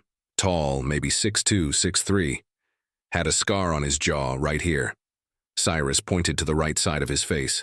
Cold eyes, the kind that look through you, you know? Owen pulled out his phone and showed Cyrus a photo. It was old, grainy, a driver's license photo from 2006. Dominic Rourke, Evelyn Hartwell's ex-husband. Cyrus's face went white. That's him. Owen felt his pulse quicken. What did he tell you to tattoo on Liam? He gave me designs, specific symbols. He said they had to be exact, had to be done in a certain order. Started with the hands, then the arms, then the neck. The spiral. Cyrus nodded.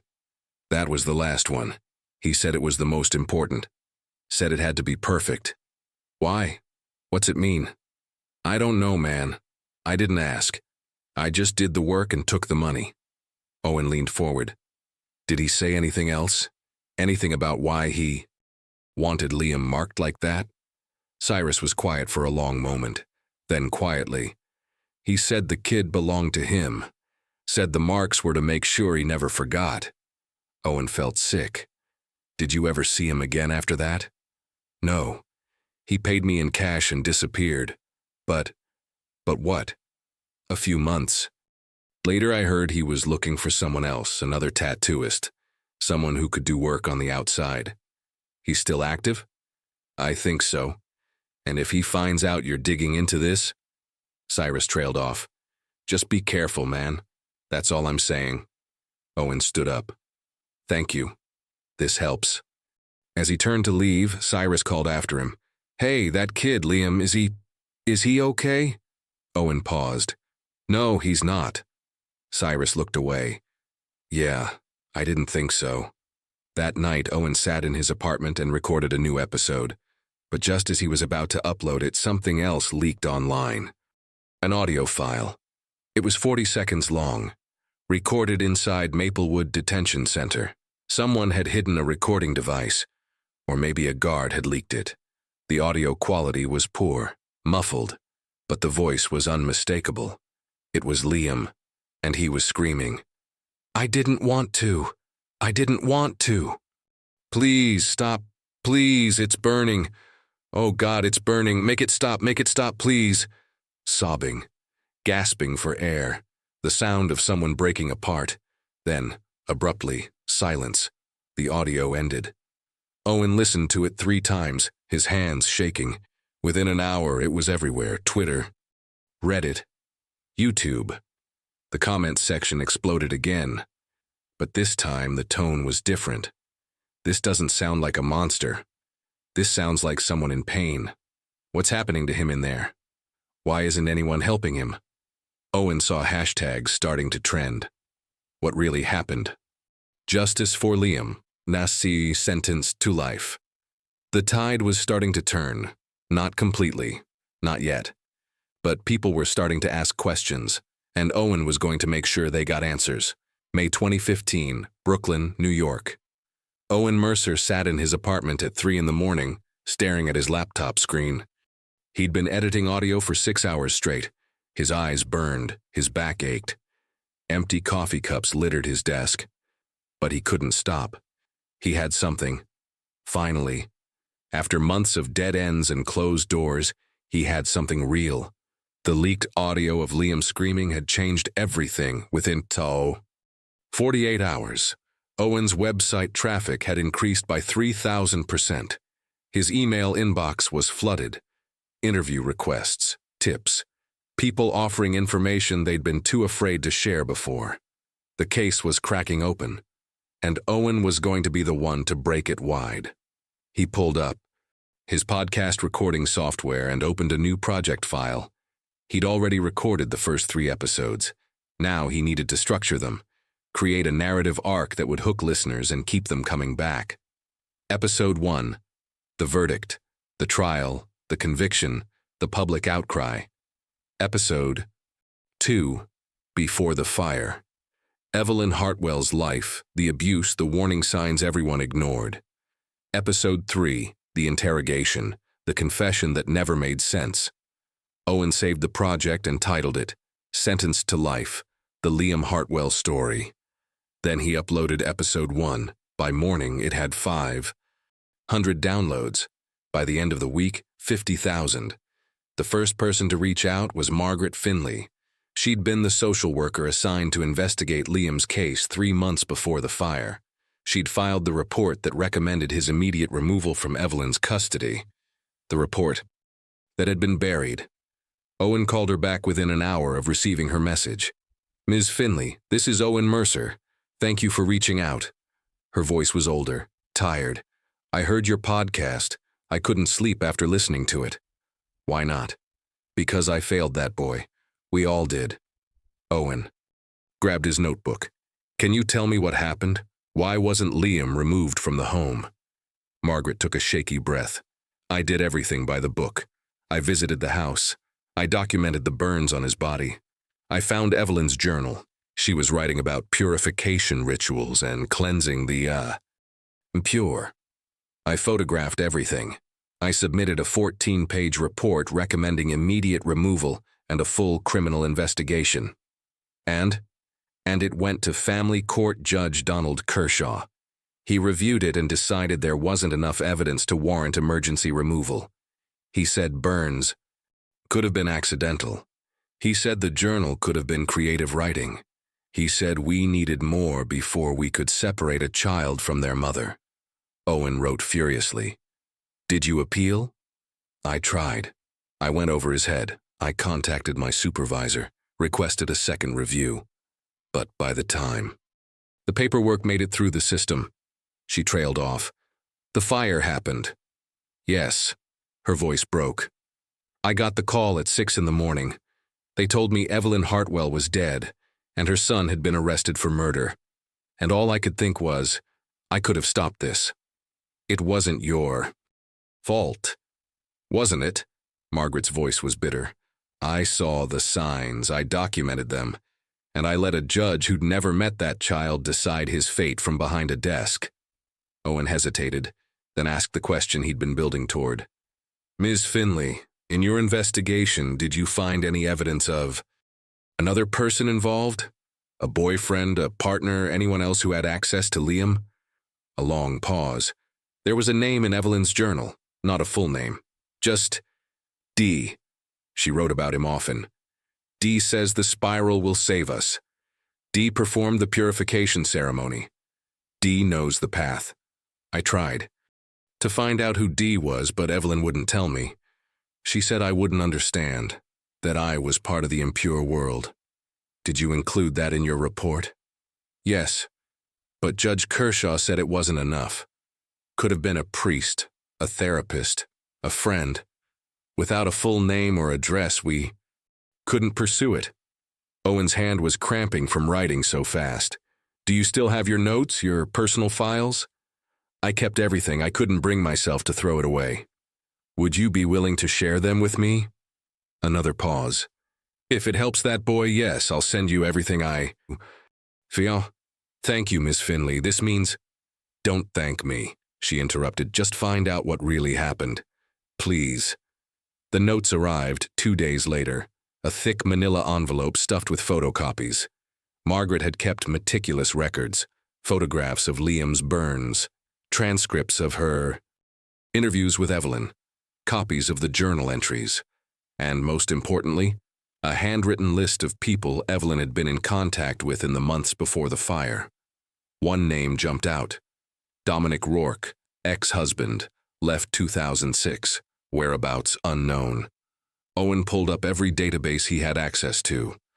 DMV records, criminal background checks, court filings. Dominic Rourke had essentially vanished after 2006. No address, no phone number, no employment records. Like he'd deliberately erased himself. But Owen found something else. A marriage certificate from 2004. Evelyn Marsh marrying Dominic Rourke. And a divorce filing from 2006. Reason for divorce, irreconcilable differences. But there was an addendum, a restraining order filed by Evelyn 3 months before the divorce. Owen pulled the court documents. The restraining order alleged psychological abuse and manipulation involving religious extremism. Evelyn claimed Dominic had become involved with a fringe religious group and was attempting to force her and her son to participate in dangerous rituals. The order was granted. Dominic was ordered to stay at least 500 feet away from Evelyn and Liam. But according to the journal entries Margaret had sent, Dominic never left. He just became a ghost. Owen recorded episode 4 that night. He laid out everything he'd found: Margaret's testimony, the buried report, the mysterious D in Evelyn's journal, the restraining order against Dominic Rourke. And he ended with a question. If Dominic Rourke was still involved in Evelyn's life, still controlling her, still manipulating her, then who really killed Evelyn Hartwell? Was it a 10-year-old boy? Or was it the man who convinced a desperate mother that burning her own son was an act of salvation? The episode dropped at midnight. By morning, it had been downloaded 200,000 times. Owen's phone rang 3 days later. Unknown number. He almost didn't answer, but something made him pick up. Hello? Heavy breathing on the other end. Then a voice low and frightened. Mr. Mercer, my name is Sarah. Is Brennan. I was Liam's teacher. Owen sat up straight. Ms. Brennan, I've been trying to reach you for weeks. I know, I'm sorry, I didn't know if I should get involved. What changed your mind? I heard the podcast, about the journal, about D, and I remembered something. What? A few weeks before the fire, I kept Liam after class. I was worried about him. He'd been getting worse, more withdrawn, more scared. I asked him if anyone was hurting him. He wouldn't answer at first. But then he said something strange. Owen grabbed his recorder. What did he say? He said the man with the spiral makes the burning stop, but only if I'm good. I asked him what man. He said, the one who comes at night, the one my mom talks to. I asked his name. Liam looked at me and said, I'm not supposed to say, but it starts with D. Owen's heart was pounding. Did you report this? Yes, I included it in my report to the school counselor, but they said it was too vague. They said kids make up imaginary friends. They didn't take it seriously. Do you still have copies of your reports? Yes, and the drawings. All of them. I kept everything. Can you send them to me? I already did. 2 weeks ago. They should have arrived by now. Owen rushed to the pile of mail he'd been ignoring. He tore through envelopes until he found it. A large padded envelope with Sarah's return address. Inside were dozens of drawings, all of Liam's work from 4th grade. Owen spread them. Across his desk. Spirals. Everywhere, hundreds of them. But in one drawing, tucked in the middle of the stack, was something different. It showed a small figure, clearly a child, standing in front of a much larger figure. The larger figure was just a shadow, a dark outline, but on its neck, drawn carefully in black crayon, was a spiral.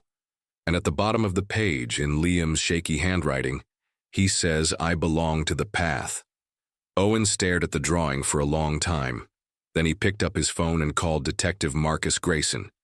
He'd tried reaching Grayson before, but the detective had refused to talk, said he couldn't comment on a closed case, said Owen was wasting his time. But Owen had to try again. The phone rang 4 times. Then, Grayson, Detective, this is Owen Mercer. I'm the journalist. I know who you are. I told you before, I can't talk about the Hartwell case. I understand, but I have new evidence. Evidence that wasn't available during the original investigation. Evidence that suggests Liam Hartwell didn't act alone. A long pause. What kind of evidence? Testimony from the social worker who investigated the home. Journal entries from Evelyn Hartwell, and drawings from Liam that show another person was involved. Someone he was terrified of. Another pause, longer this time. Send me what you have. Are you saying you'll look at it? I'm saying send me what you have. That's all I'm saying. The line went dead. Owen allowed himself a small smile. He was getting through. Slowly, but he was getting through. Episode 5 went live the next week. Owen interviewed Sarah Brennan. She spoke about the drawings, the warning signs, her repeated attempts to get help for Liam. She cried during the interview, apologized over and over for not doing more. I should have gone to the police myself. she said, her voice breaking. I should have ignored the school administration. I should have taken those drawings straight to Child Protective Services and refused to leave until someone listened. You tried, Owen said gently. You did more than most people would have. But it wasn't enough. And now that boy has spent 8 years in prison for a crime he might not have committed. How do I live with that? Owen didn't have an answer. The episode ended with a plea. If you know anything about Dominic Rourke, if you've seen him, if you have information about his whereabouts, please contact me. This man is the key to understanding what really happened on October 3, 2007. And until we find him, Liam Hartwell will remain in prison for a crime that was never his alone to bear. The downloads hit 500,000. The hashtag #TomFindDominicRourke started trending. And somewhere, in a place Owen couldn't yet see, someone was watching. Someone with a spiral tattooed on his neck. Someone who was starting to realize that the truth he'd buried so carefully was finally clawing its way to the surface. Owen was walking home from the bodega 3 nights later when he felt it. The sensation of being watched. He turned around. The street was empty. Just parked cars and shadows. But the feeling didn't go away. He walked faster. His apartment was 2 blocks away. He kept his hand on his phone, ready to call 911 if needed. When he reached his building, he glanced back one more time. There, at the edge of the streetlight's glow, was a figure. Tall, dark coat, face hidden in shadow. Owen's blood ran cold. The figure didn't move, just stood there, watching. Owen fumbled with his keys and rushed inside, locking the door behind him. He ran up to his apartment, locked that door too, and looked out the window. The figure was gone, but on his doorstep, tucked under the welcome mat, was an envelope. Owen went back downstairs slowly, carefully. He picked up the envelope. Inside was a single photograph. It showed Liam Hartwell at age 9. He was sitting at a kitchen table doing homework. The photo was taken from behind, through a window, and written on the back in precise, careful handwriting, "Stop digging, or the boy burns again." Owen's hands shook as he read it. He went back upstairs, locked every window, and sat in the dark for a long time. He should stop. He knew he should stop. But he couldn't, because somewhere in Ohio, a 17-year-old kid was sitting in a cell, covered in tattoos he didn't remember getting, paying for crimes he might not have committed. And Owen was the only person who seemed to care. So he pulled up his laptop, and he started working on episode 6, June 2015, Brooklyn, New York. The police took a report about Owen's vandalized car, but he could tell they didn't really care. Just another random act of urban vandalism. They told him to file an insurance claim, and advised him to park in a better lit area. They didn't see the connection, but Owen did. The photograph slipped under his door, the threat written on the back. Now this. Someone was escalating. He sat in his apartment that night, curtains drawn, door double locked, and made a decision. He was going to find Dominic Rourke, not wait for tips, not hope someone would come forward. He was going to hunt the man down himself. Owen started with public records. Dominic James Rourke, born 1965 in Pittsburgh, Pennsylvania. No criminal record before 2004. Married Evelyn Marsh in a small ceremony in Columbus, Ohio. Divorced 2 years later. After that, the trail went cold. No employment records, no tax filings, no property ownership, no vehicle registration. It was like the man had ceased to exist. But people don't just vanish. Not completely. Everyone leaves traces. Owen called a private investigator he'd worked with years ago. Woman named Diane Torres, who specialized in finding people who didn't want to be found. "Dominic Rourke," Owen said when she answered. "I need everything you can find. How much can you pay?" "Whatever it takes." Diane was quiet for a moment. "You sound serious." "I am. This guy might be responsible for sending a 10-year-old to prison, and he's threatening me to keep me quiet. How soon do you need it?" "Yesterday. Give me 3 days." While Diane worked, Owen went back to the original sources. He called Claire Dunning, the woman who'd escaped from the purified path. She'd given him basic information before, but Owen needed more. Ms. Dunning, I need to know everything you can remember about the group, how it operated, who was in charge, what their beliefs were. Claire's voice was hesitant over the phone. It's been a long time, Mr. Mercer, and I've tried very hard to forget. I understand, but Liam Hartwell is still in prison, and I think the man who really controlled what happened that night is still out there. A long silence. Then, what do you want to know? Tell me about the leader, the one Evelyn called the pastor. Claire took a shaky breath. His name was Dominic. At least that's what we called him. He never gave us his last name, said names were part of the old world, the impure world. What did he look like? Tall, maybe 6'2", 6'3". Thin. He had dark hair kept short, and a scar on his jaw, right side. He said he got it during his own purification. Owen wrote quickly. What were the group's beliefs? It was twisted Christianity. Dominic said the world was divided into the pure and the impure, and the only way to become pure was through pain, through sacrifice, through walking the spiral path. The spiral. It was his symbol. He had it tattooed on his neck, big, black. He said it represented the journey from darkness to light. But you had to earn it. You had to prove yourself. How? Claire's voice dropped to almost a whisper. By enduring.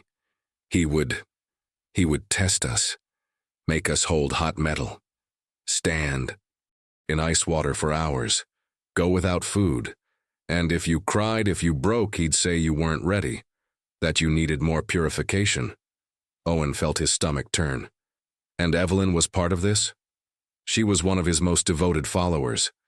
She believed everything he said. When she had Liam, Dominic, told her the child was born impure, that he carried darkness inside him, that she had to purify him or he'd be lost forever. Did you ever see what she did to Liam? Once, Claire's voice cracked. I went to her house for a meeting. Liam was maybe 7 or 8. He came out of his room with burns on his arms. Evelyn said it was a purification ritual, that Dominic had shown her how to mark the spiral on his skin. I wanted to call someone to report it, but what? But I was scared. Dominic said that if anyone betrayed the group, they'd be marked for punishment. And I believed him. God help me, I believed him. When did you leave? About 6 months before the fire. I couldn't take it anymore. I left in the middle of the night, changed my name, moved 3 states away. I thought I was free. But he found me. 2 years later, showed up at my door, didn't say anything. Just stood there looking at me. Then he lifted his collar and showed me his tattoo, the spiral, and he said, "You can run, but you'll never be clean." Then he left. Owen's hand was cramping from writing. Have you seen him since? No, but I still have nightmares about him. Ms. Dunning, would you be willing to testify, to go on record about what you witnessed? A long pause. If it helps that boy, yes, I'll do it. Diane Torres called Owen 3 days later. I found him. Owen nearly dropped his phone. Where? It wasn't easy. He's been using aliases, moving every few years, but I tracked him through a pattern of religious communes and fringe groups across the Midwest. He's currently in West Virginia. Small town called Redstone, population 800. What's he doing there? Living off the grid mostly. But get this. There's a group of about 15 people living with him on a compound. They call themselves the Awakened. Sound familiar? Owen's pulse quickened. It's the same group. He just changed the name. Probably. And here's the kicker. I found property records. The compound is registered under a shell corporation. But when I dug deeper, I found a name. Attached to the original purchase. Whose? Vincent Calloway. Owen's blood ran cold. The prosecutor? The same one who convicted Liam Hartwell. He purchased the property in 2005 and transferred it to the Shell Corporation a year later. Why would a county prosecutor buy property for a Religious cult? That's the question, isn't it? Owen's mind was racing. Calloway had built his entire political career on Liam's conviction. He was a state senator now, respected, connected. But if he was connected to Dominic Rourke... Diane, I need you to find out everything you can about the relationship between Calloway and Rourke. Bank records, phone calls, anything. That's going to cost more. I don't care. Do it. Owen recorded episode 7 that night. He laid out everything Claire Dunning had told him. The cult, the spiral, the systematic abuse of Liam, and Dominic Rourke's continued operation of similar groups under different names. Then he dropped the bombshell about Vincent Calloway. The prosecutor who put Liam Hartwell behind bars for life purchased property for the very cult that abused him. Why? What was Calloway's connection to Dominic Rourke? And did he knowingly send an innocent child to prison to protect someone else? The episode went viral immediately. Within hours, Shas Calloway cover-up was trending nationally. News outlets picked up the story. Reporters camped outside Calloway's office. His staff issued a statement denying any wrongdoing, claiming the property purchase was a private investment and had nothing to do with the Hartwell case. But the damage was done. People were asking questions. The Ohio Attorney General's office announced they would be reviewing the Hartwell conviction for potential procedural irregularities. And somewhere, in West Virginia, Dominic Rourke was watching. Owen received a package 3 days later. It was delivered to his apartment by regular mail. No return address. Just his name and address written in careful, precise handwriting. Inside was a USB drive. Owen's hands shook as he plugged it into his laptop. The drive contained a single video file. He clicked play. The video was grainy, clearly recorded on an old camera. It showed a room, dark, lit by candles. In the center was a chair, and in the chair sat a child. Liam. He was maybe 8 years old in the video. His face was pale, streaked here, with tears. His hands were tied to the arms of the chair. A voice spoke off camera, male, calm, almost gentle. "Tell me what you are." Liam's voice was small, terrified. "I'm impure." "And what must you do to become clean?" "Walk the spiral path." "Good." The camera moved closer. A hand reached into frame, holding something, a piece of metal glowing red hot. Owen wanted to look away, but he couldn't. "This will hurt," the voice said. "But pain is the path. Do you understand?" "Yes," Liam whispered. The hand pressed the metal against Liam's forearm. The boy screamed. His body convulsed against the restraints. The smell of burning flesh was audible even through the poor audio quality. When the metal lifted, a mark remained. A spiral. The video ended. Owen sat in the dark, shaking. Then he saw there was a note attached to the file. "This is what you're defending. A child who was taught to embrace his own torture. Who learned that pain was love. Do you really think you can save him? Or will you just make him burn again?" Owen stared at the message for a long time. Then he forwarded the video to Detective Grayson, to his lawyer, and to Diane Torres.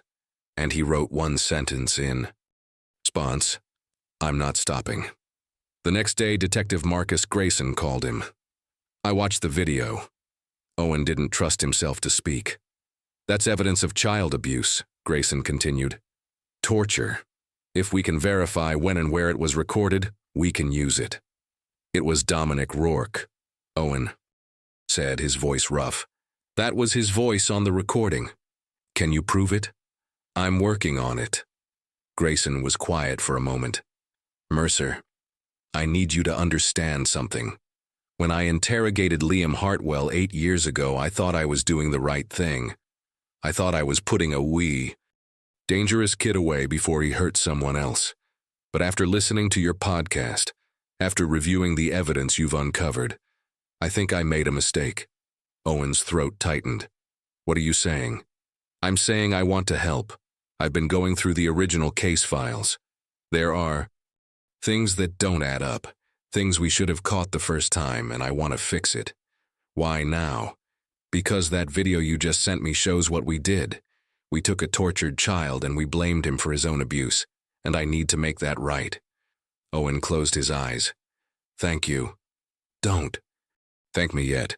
We still have to prove who really killed Evelyn Hartwell, and to do that, we need to find Dominic Rourke. I know where he is. Grayson's voice sharpened.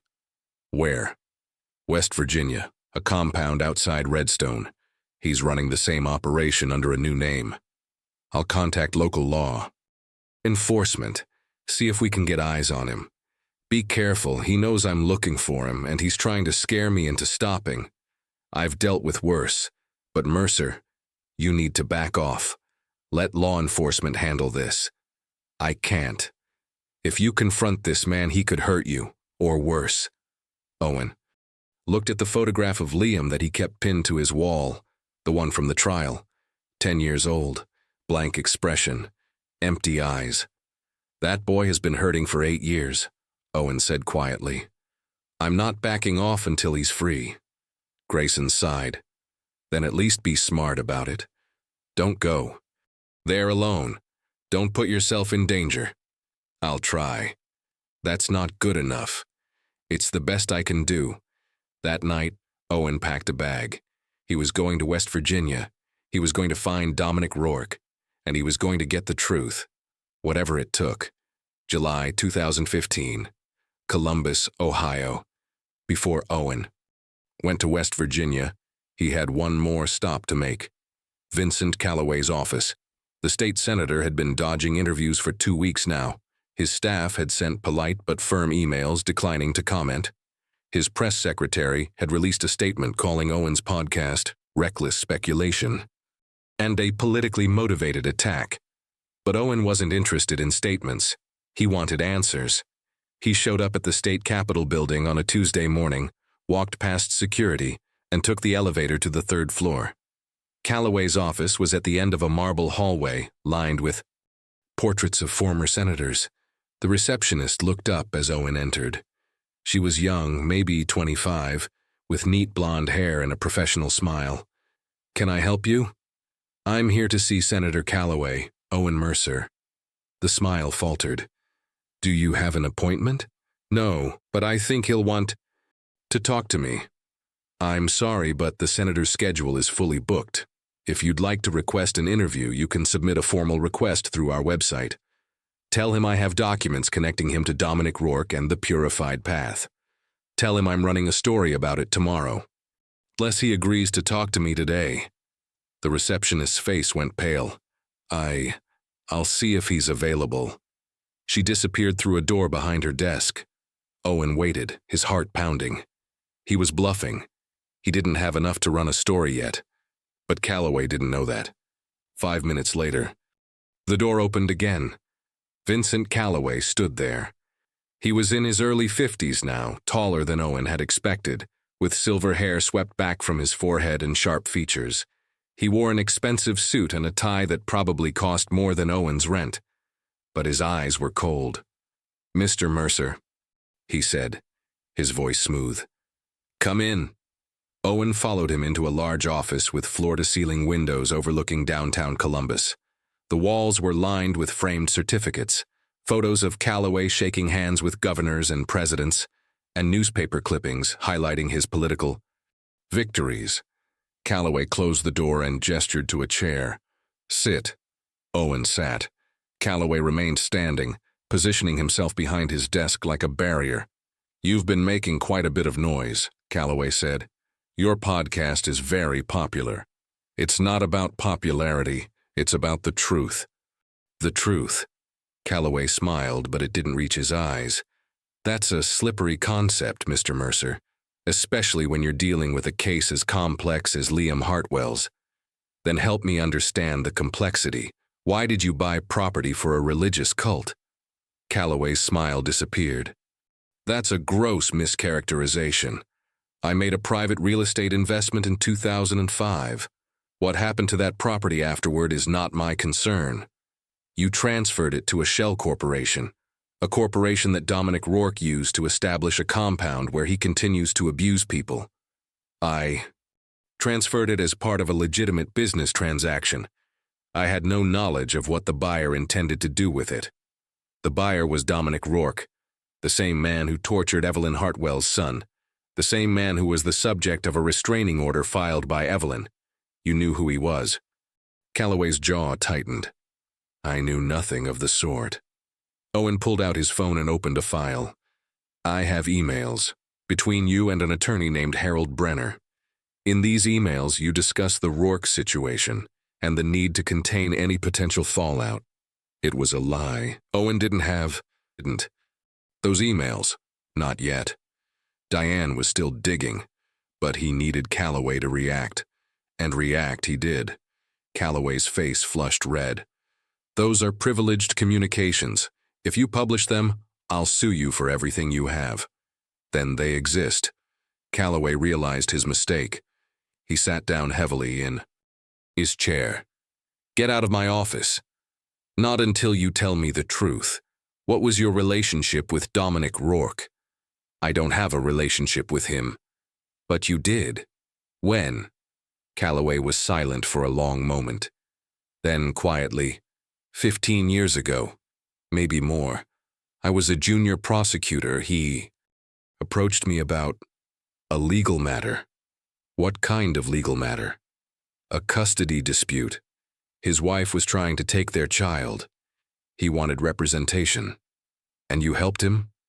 I referred him to a family law attorney. That was the extent of my involvement. You're lying. Calloway's eyes flashed. Careful, Mr. Mercer. Owen leaned forward. You prosecuted Liam Hartwell. You built your entire career on that case. You used a 10-year-old child to make yourself into a hero. And you knew, you had to have known, that Dominic Rourke was involved. I knew nothing. Then why did you bury the CPS report? Why did you pressure witnesses? Why did you pay Dr. Kemp $25,000 to write a fraudulent psychological evaluation? Calloway stood up abruptly. Those are serious accusations. I have proof. No, you have conspiracy theories and circumstantial nonsense. You have nothing that would hold up in court. Maybe not yet, but I will. Calloway walked to the door and opened it. This conversation is over. If you contact me again, I'll have you arrested for harassment. Owen stood but didn't move toward the door. One more question. When did you realize you'd convicted an innocent child? Calloway's hand tightened on the door handle. For a moment, Owen thought he might actually answer. His face twisted with something. Anger, guilt, fear. It was hard to tell.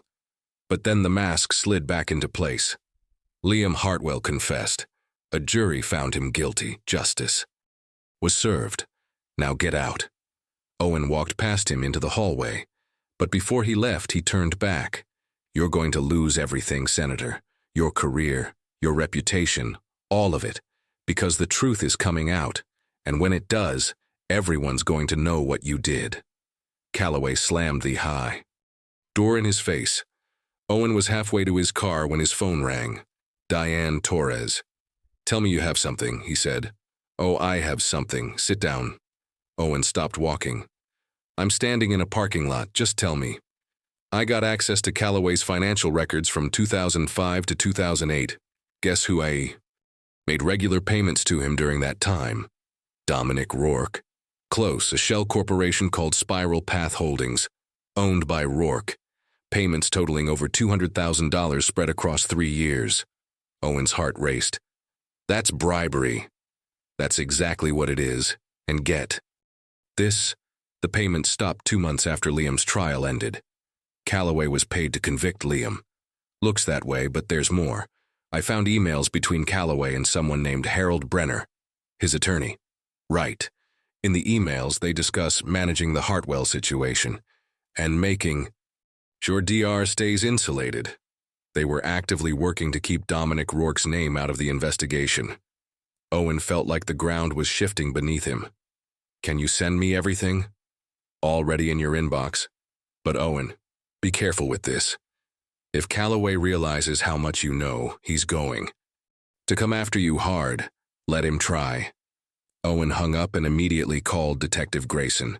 "I need you to listen to me very carefully," Owen said when Grayson answered. "Vincent Calloway was paid by Dominic Rourke to convict Liam Hartwell. I have financial records, emails, everything. There was... There." A long pause on the other end. "Jesus Christ," Grayson breathed. "This goes deeper than just a wrongful conviction. This is corruption at the highest level. Calloway deliberately suppressed evidence, manipulated witnesses, and falsified reports to protect Rourke. Do you have the documents in a secure location? Multiple copies, physical and digital, stored in different places. Good, because if Calloway knows you have this, he knows. I just confronted him in his office." "You did what?" "I needed to see his reaction, and I got it. He's guilty, Marcus. He knows exactly what he did." Grayson cursed under his breath. "All right, I'm going to contact the FBI. This is beyond local jurisdiction now. If a state senator was taking bribes to manipulate a criminal trial, do it fast, because I'm about to release everything I have." "Owen, wait. You need to let law enforcement handle this. I've waited 8 years. Liam's waited 8 years. I'm not waiting anymore. Just give me 48 hours. Let me get the proper authorities involved before you go public. If you release this too soon, Calloway's lawyers will bury it in legal motions, and it'll never see the light of..." "Do you know you?" Owen hesitated. 48 hours. That's it. That's all I need." Owen spent the next 2 days preparing episode 8. He compiled every piece of evidence he had: the financial records, the emails, Claire Dunning's testimony, Dr. Voss's analysis, the video of Liam being tortured. He interviewed Marcus Grayson on the record. The detective was careful with his words, but he confirmed that he was now working with federal authorities to investigate potential corruption in the Hartwell case. "I made mistakes," Grayson said during the interview. "I treated a traumatized child like a criminal. I didn't look deep enough, I didn't ask the right questions, and because of that, an innocent boy has spent nearly a third of his life in prison. I'm going to do everything in my power to make that right." Owen also reached out to Sarah Brennan one more time. "I need you to go on the record," he said. "I need you to say publicly that you reported the abuse, that you tried to get help, and that the system failed Liam." Sarah was quiet for a long moment. "If I do this, I'll probably lose my job. I know. People will blame me. They'll say I should have done more. Probably." Another pause. Then, "Okay, I'll do it. For Liam." Episode 8 dropped on a Friday morning at exactly 6 a.m. It was titled, "The System on Trial." Within an hour, it had been downloaded 500,000 times. By noon, the Ohio Attorney General had opened a formal investigation into Vincent Calloway. By evening, the FBI had issued a statement confirming they were reviewing potential violations of public corruption statutes. And by midnight, Vincent Calloway's lawyer had released a statement announcing the senator's immediate resignation to focus on defending himself against these baseless accusations. Owen watched it all unfold from his apartment, barely able to believe it was real. His phone rang constantly, interview requests, news outlets, legal experts wanting to comment. But the call he'd been waiting for finally came just after midnight. "Detective Grayson, the FBI wants to talk to you," Grayson said. "Tomorrow morning, they're putting together a case against Calloway and they need everything you have. I'll be there." "Owen, you did it. You actually did it." Owen looked at the photo of Liam on his wall. "We're not done yet. Calloway's just one piece. We still need to find Dominic Rourke. Local police in West Virginia raided the compound yesterday. He wasn't there. Looks like he cleared out a few days ago." Owen's stomach sank. He ran. "Seems like it, but we'll find him. Now that the case is reopening, we have resources. We have manpower. He can't hide forever." Owen hoped that was true. But as he hung up and looked out at the dark city, he couldn't shake the feeling that Dominic Rourke was still out there, still watching, still in control. In a motel room 200 miles away, a man sat on the edge of a bed, watching the news on a small television. Vincent Calloway's face filled the screen as the anchor described his resignation. The man reached up and touched the tattoo on his neck. The spiral. He smiled. Everything was going exactly as planned. July 2015, Cleveland, Ohio. Cyrus Malik hadn't had a good night's sleep in 3 years. Every time he closed his eyes, he saw the same thing. A 17-year-old boy sitting in a metal chair, arms strapped down, trying not to scream as Cyrus drove ink deep into his skin. The spiral on the neck had been the worst. It had taken 4 sessions. 4 sessions of Liam Hartwell biting. Down on a towel, tears streaming down his face, while Cyrus traced the design that man had given him. The man with the scar. The man with the cold eyes. Dominic Rourke. After Owen Mercer's visit, Cyrus had tried to convince himself it was over. He'd told the truth, cooperated, done his part, but he couldn't shake the feeling that something was coming. And he was right. It was 2 in the morning when Cyrus heard the knock on his apartment door. He sat up in bed, instantly alert. No one knocked on his door at 2 a.m., not unless something was wrong. He grabbed the baseball bat he kept by his bed and approached the door slowly. "Who is it?" No answer. Cyrus looked through the peephole. The hallway was empty. He opened the door a crack, keeping the chain lock engaged. A manila envelope lay on the floor. Cyrus stared at it for a long moment. Then he unhooked the chain, grabbed the envelope, and slammed the door shut again. Inside was a single photograph. It showed Cyrus's daughter. She was 12 years old, standing outside her middle school, backpack slung over her shoulder, completely unaware someone was photographing her. Written on the back in careful handwriting, "Beautiful girl. Be a shame if something happened to her." Cyrus's hands started shaking. He pulled out his phone and called his ex-wife. "Cyrus, it's 2 in the morning. Where's Maya? She's asleep. What's wrong? I need you to check on her right now." "Cyrus, you're scaring me. Please, just check," he heard. Movement on the other end. Footsteps. A door opening. Then his ex-wife's voice, relieved. "She's fine. She's asleep in her bed. What's going on?" Cyrus closed his eyes. "Keep her home from school tomorrow. Don't let her go anywhere. I'll explain later." "Cyrus." He hung up and immediately called. "Owen Mercer." Owen answered on the 3rd ring, his voice thick with sleep. "Hello? It's Cyrus Malik, the guy who tattooed Liam Hartwell." Owen was suddenly wide awake. "What's wrong?" "I just got a threat. Someone left a photo of my daughter on my doorstep. They're telling me to keep my mouth shut." "Jesus, are you okay? Is your daughter safe?" "For now, but I need to tell you something. Something I should have told you before." "What?" Cyrus took a shaky breath. "After I finished tattooing Liam, Rourke came back. He paid me extra. Said he might need me again someday. He gave me a phone number. Told me if I ever got contacted by police, by journalists, by anyone asking questions, I was supposed to call him immediately." Owen's voice sharpened. "Did you?" "No. But he knows. Somehow he knows I talked to you." "Do you still have the number?" "Yeah, I never deleted it. I was too scared." "Do you text it to me right now? If I do that, he'll know. He already knows, Cyrus. The only way to protect your daughter now is to help us catch him. Send me the number." A long pause. Then, "Okay, I'm sending it." Owen's phone buzzed with the incoming message. A phone number with a 304. Area code, West Virginia. "I'm forwarding this to the FBI right now," Owen said. "They can trace it, figure out where he is. Will they protect my daughter? I'll make sure of it, I promise." After he hung up, Owen immediately called Detective Grayson. "I have a phone number for Dominic Rourke, and he just threatened a witness." By dawn, the FBI had traced the phone number.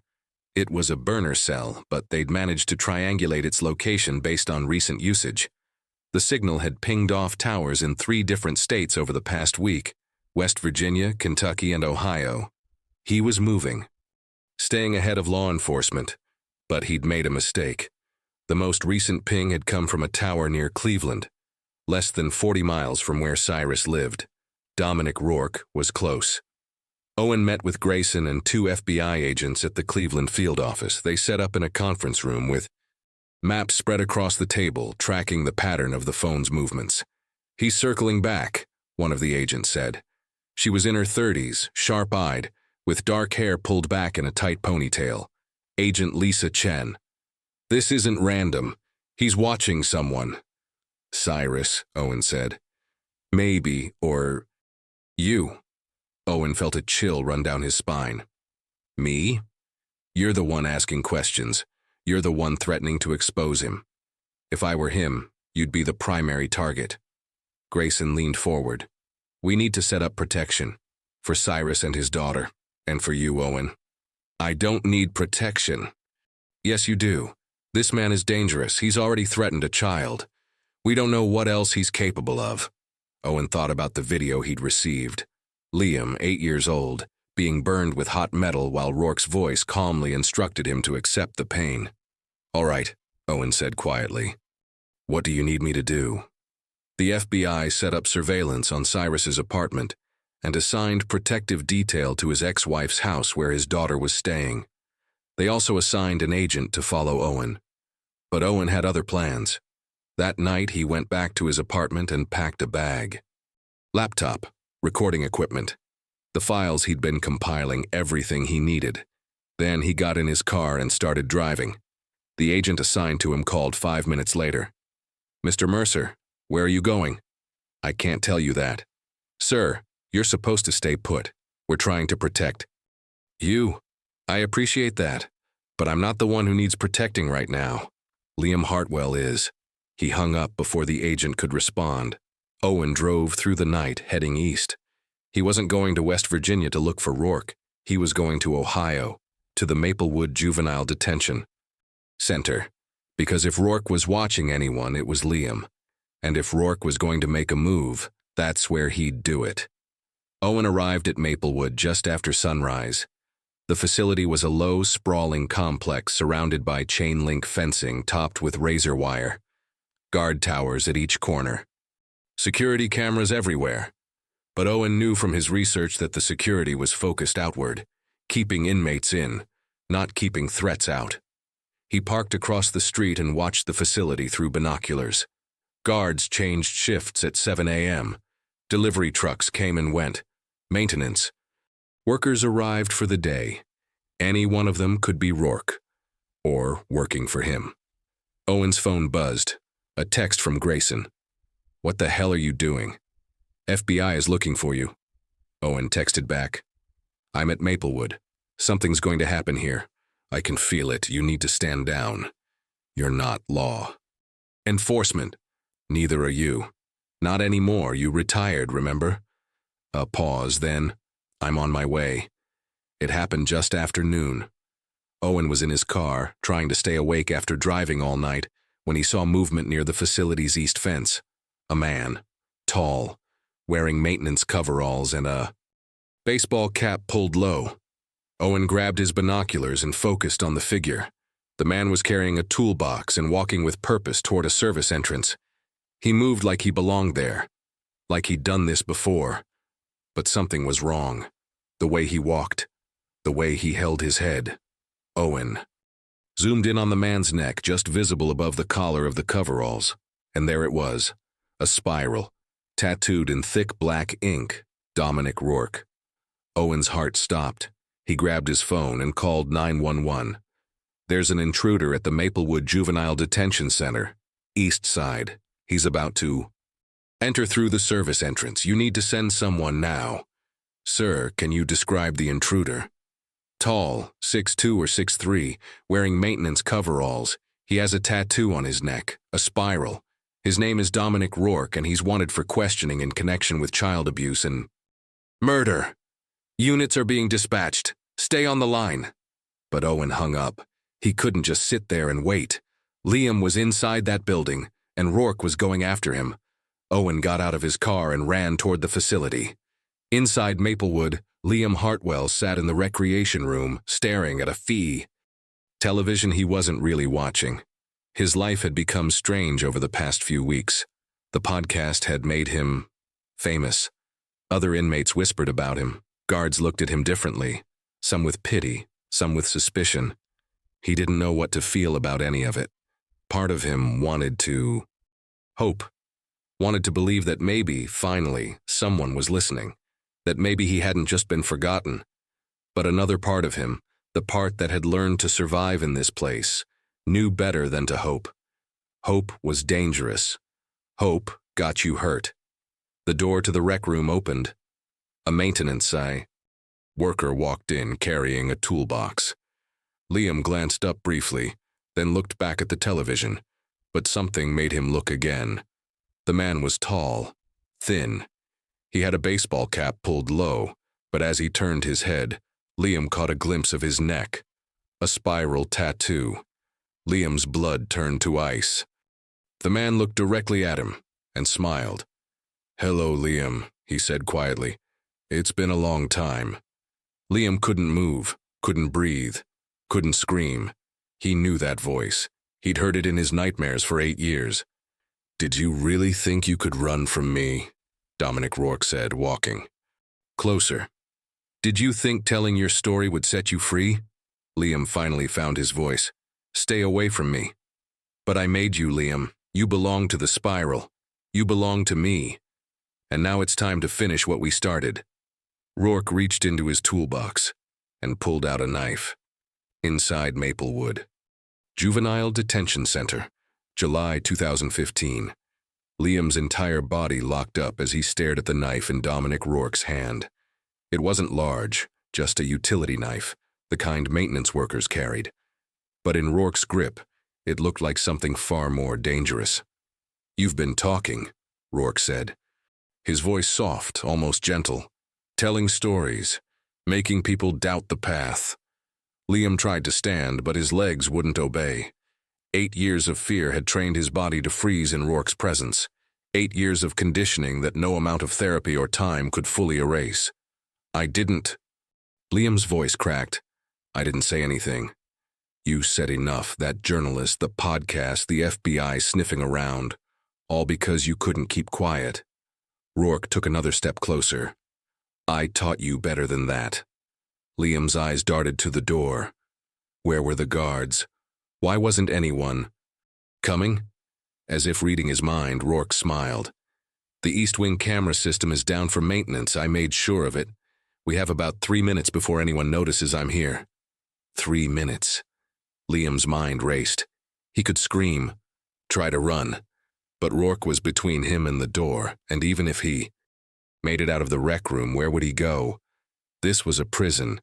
There was nowhere to run. "What do you want?" Liam whispered.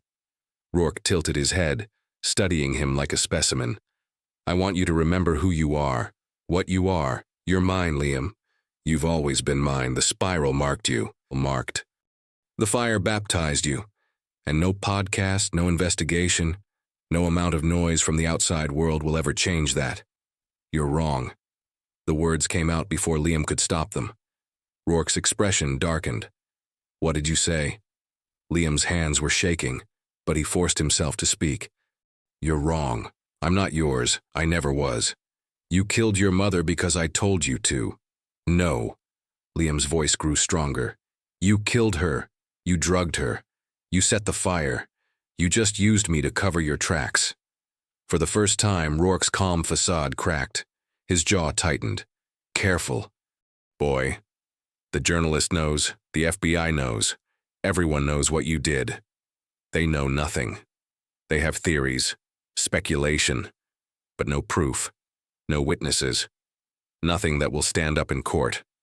Rourke stepped closer, the knife catching the fluorescent light. "And once you're gone, there won't be anyone left to testify against me." Outside, Owen Mercer burst through the facility's main entrance. "Liam Hartwell," he shouted at the guard station. "Where is he? There's an intruder in the building." The guards looked confused. "Sir, you can't be in here." "Dominic Rourke is inside this facility. Right now. He's going after Liam Hartwell. Check your cameras." One of the guards pulled up the security monitor. His face went pale. "East Wing is down. Camera malfunction." "That's not a malfunction," Owen yelled. "Where's the rec room?" East wing, second floor, but Owen was already running. In the rec room, Rourke had backed Liam into a corner. It doesn't have to be painful, Rourke said quietly. I can make it quick. You just have to accept it. Accept the spiral. Accept your place on the path. Liam looked around desperately. His eyes landed on a chair. Metal. Bolted to the floor, but the table it was attached to could move.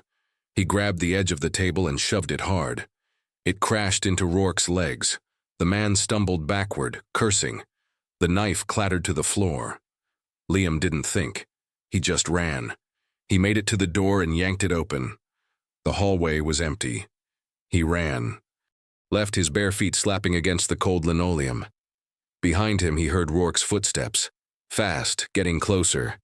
You can't run from me, Rourke's voice echoed through the corridor. You've never been able to run from me. Liam turned a corner and collided with someone. Owen Mercer. They both went down hard. Owen grabbed Liam's shoulders. Are you okay? Liam couldn't speak. He just pointed back the way he'd come. Owen turned and saw Rourke emerging from the rec room, knife back in his hand. The two men locked eyes. Owen Mercer, Rourke said, his voice cold. The journalist. The one. Asking all the questions. Owen pushed Liam behind him and stood. It's over, Rourke. The FBI is on the way. The building is surrounded. Then I suppose I don't have much time. Rourke advanced slowly. I should thank you, actually. You brought everything out into the open. Made it all so much messier than it needed to be. You tortured a child. You manipulated him into taking the blame for murder. And you've been controlling his life for 17 years. I saved him, Rourke said simply. His mother was weak, confused. She didn't understand the path, but I showed her. I showed both of them. The spiral cleanses, pain purifies, and only through sacrifice can we transcend. You're insane. Rourke smiled. Perhaps, but I'm also free, and I always will be. Because you can't prove anything. Not really. A boy with no memory, a dead woman who can't testify, and me. Just a ghost in a story. We have your financial records, your connection to Calloway, witness testimony from members of your cult. We have the video of you torturing Liam. For the first time, genuine surprise crossed Rourke's face. What video? The one you sent me. Liam, 8 years old, tied to a chair while you burned him. You sent it to try to scare me, but all you did was give me evidence. Rourke's expression hardened. I didn't send you anything. Then who? The sound of footsteps interrupted them. Guards, lots of them, coming from both directions. Rourke looked around, assessing, then he looked back at Owen. This isn't over. He turned and ran toward a service stairwell. Guards pursued, shouting for him to stop. Owen turned to Liam, who had collapsed against the wall, shaking. It's okay, Owen said softly. You're safe. He can't hurt you anymore. But Liam just stared at the empty hallway where Rourke had disappeared, and whispered, he always comes back. 2 hours later, Owen sat in the facility's administrative office giving his statement to FBI agents. Dominic Rourke had escaped. He'd made it to the roof and somehow gotten over the fence before police could set up a perimeter. A massive manhunt was underway, but so far, nothing. He's done this before, Owen said tiredly. He knows how to disappear. Agent Chen nodded. But he made mistakes this time. We have him on security footage now. We have his DNA from the knife he dropped. And we have multiple witnesses who saw him here. He can't stay hidden forever. What about Liam? Is he okay? Physically, yes. Emotionally. Agent Chen shook her head. He's been through hell. Again. We're arranging for him to be transferred to a more secure location with psychiatric support. He needs to be released. Not transferred. The legal process takes time, Mr. Mercer. We're working on it. He's been waiting 8 years. How much more time does he need to? Owen's phone rang. Detective Grayson. I found something, Grayson said without preamble. Remember that sealed file? The one from family court? Margaret Finley's report, yeah. There's more, another sealed document filed 2 days before the fire. I just got a court order to unseal it. What is it? A police report, filed by Liam Hartwell himself. Owen sat up straight. What? 3 days before the fire, Liam walked into a police station, alone. He told the desk sergeant that his mother was going to kill him, that a man named Dominic was making her do it, that they were planning something called the final purification. Owen's hands went numb. What did the police do? They called Evelyn. She came and picked him up, told them Liam had an active imagination and behavioral issues. The officer made a note in the report but didn't follow up. The report was filed and forgotten. So Liam tried to get help. He tried to tell someone. Yes, and no one listened. Owen closed his eyes. Send me the report. Already. Done. But Owen, there's something else. Something weird. What? The report was unsealed once before, 6 months after the trial. Someone requested access to it. Who? Vincent Calloway. Owen's blood ran cold. He knew. He knew Liam had tried to report the abuse. He knew there was a warning and he buried it.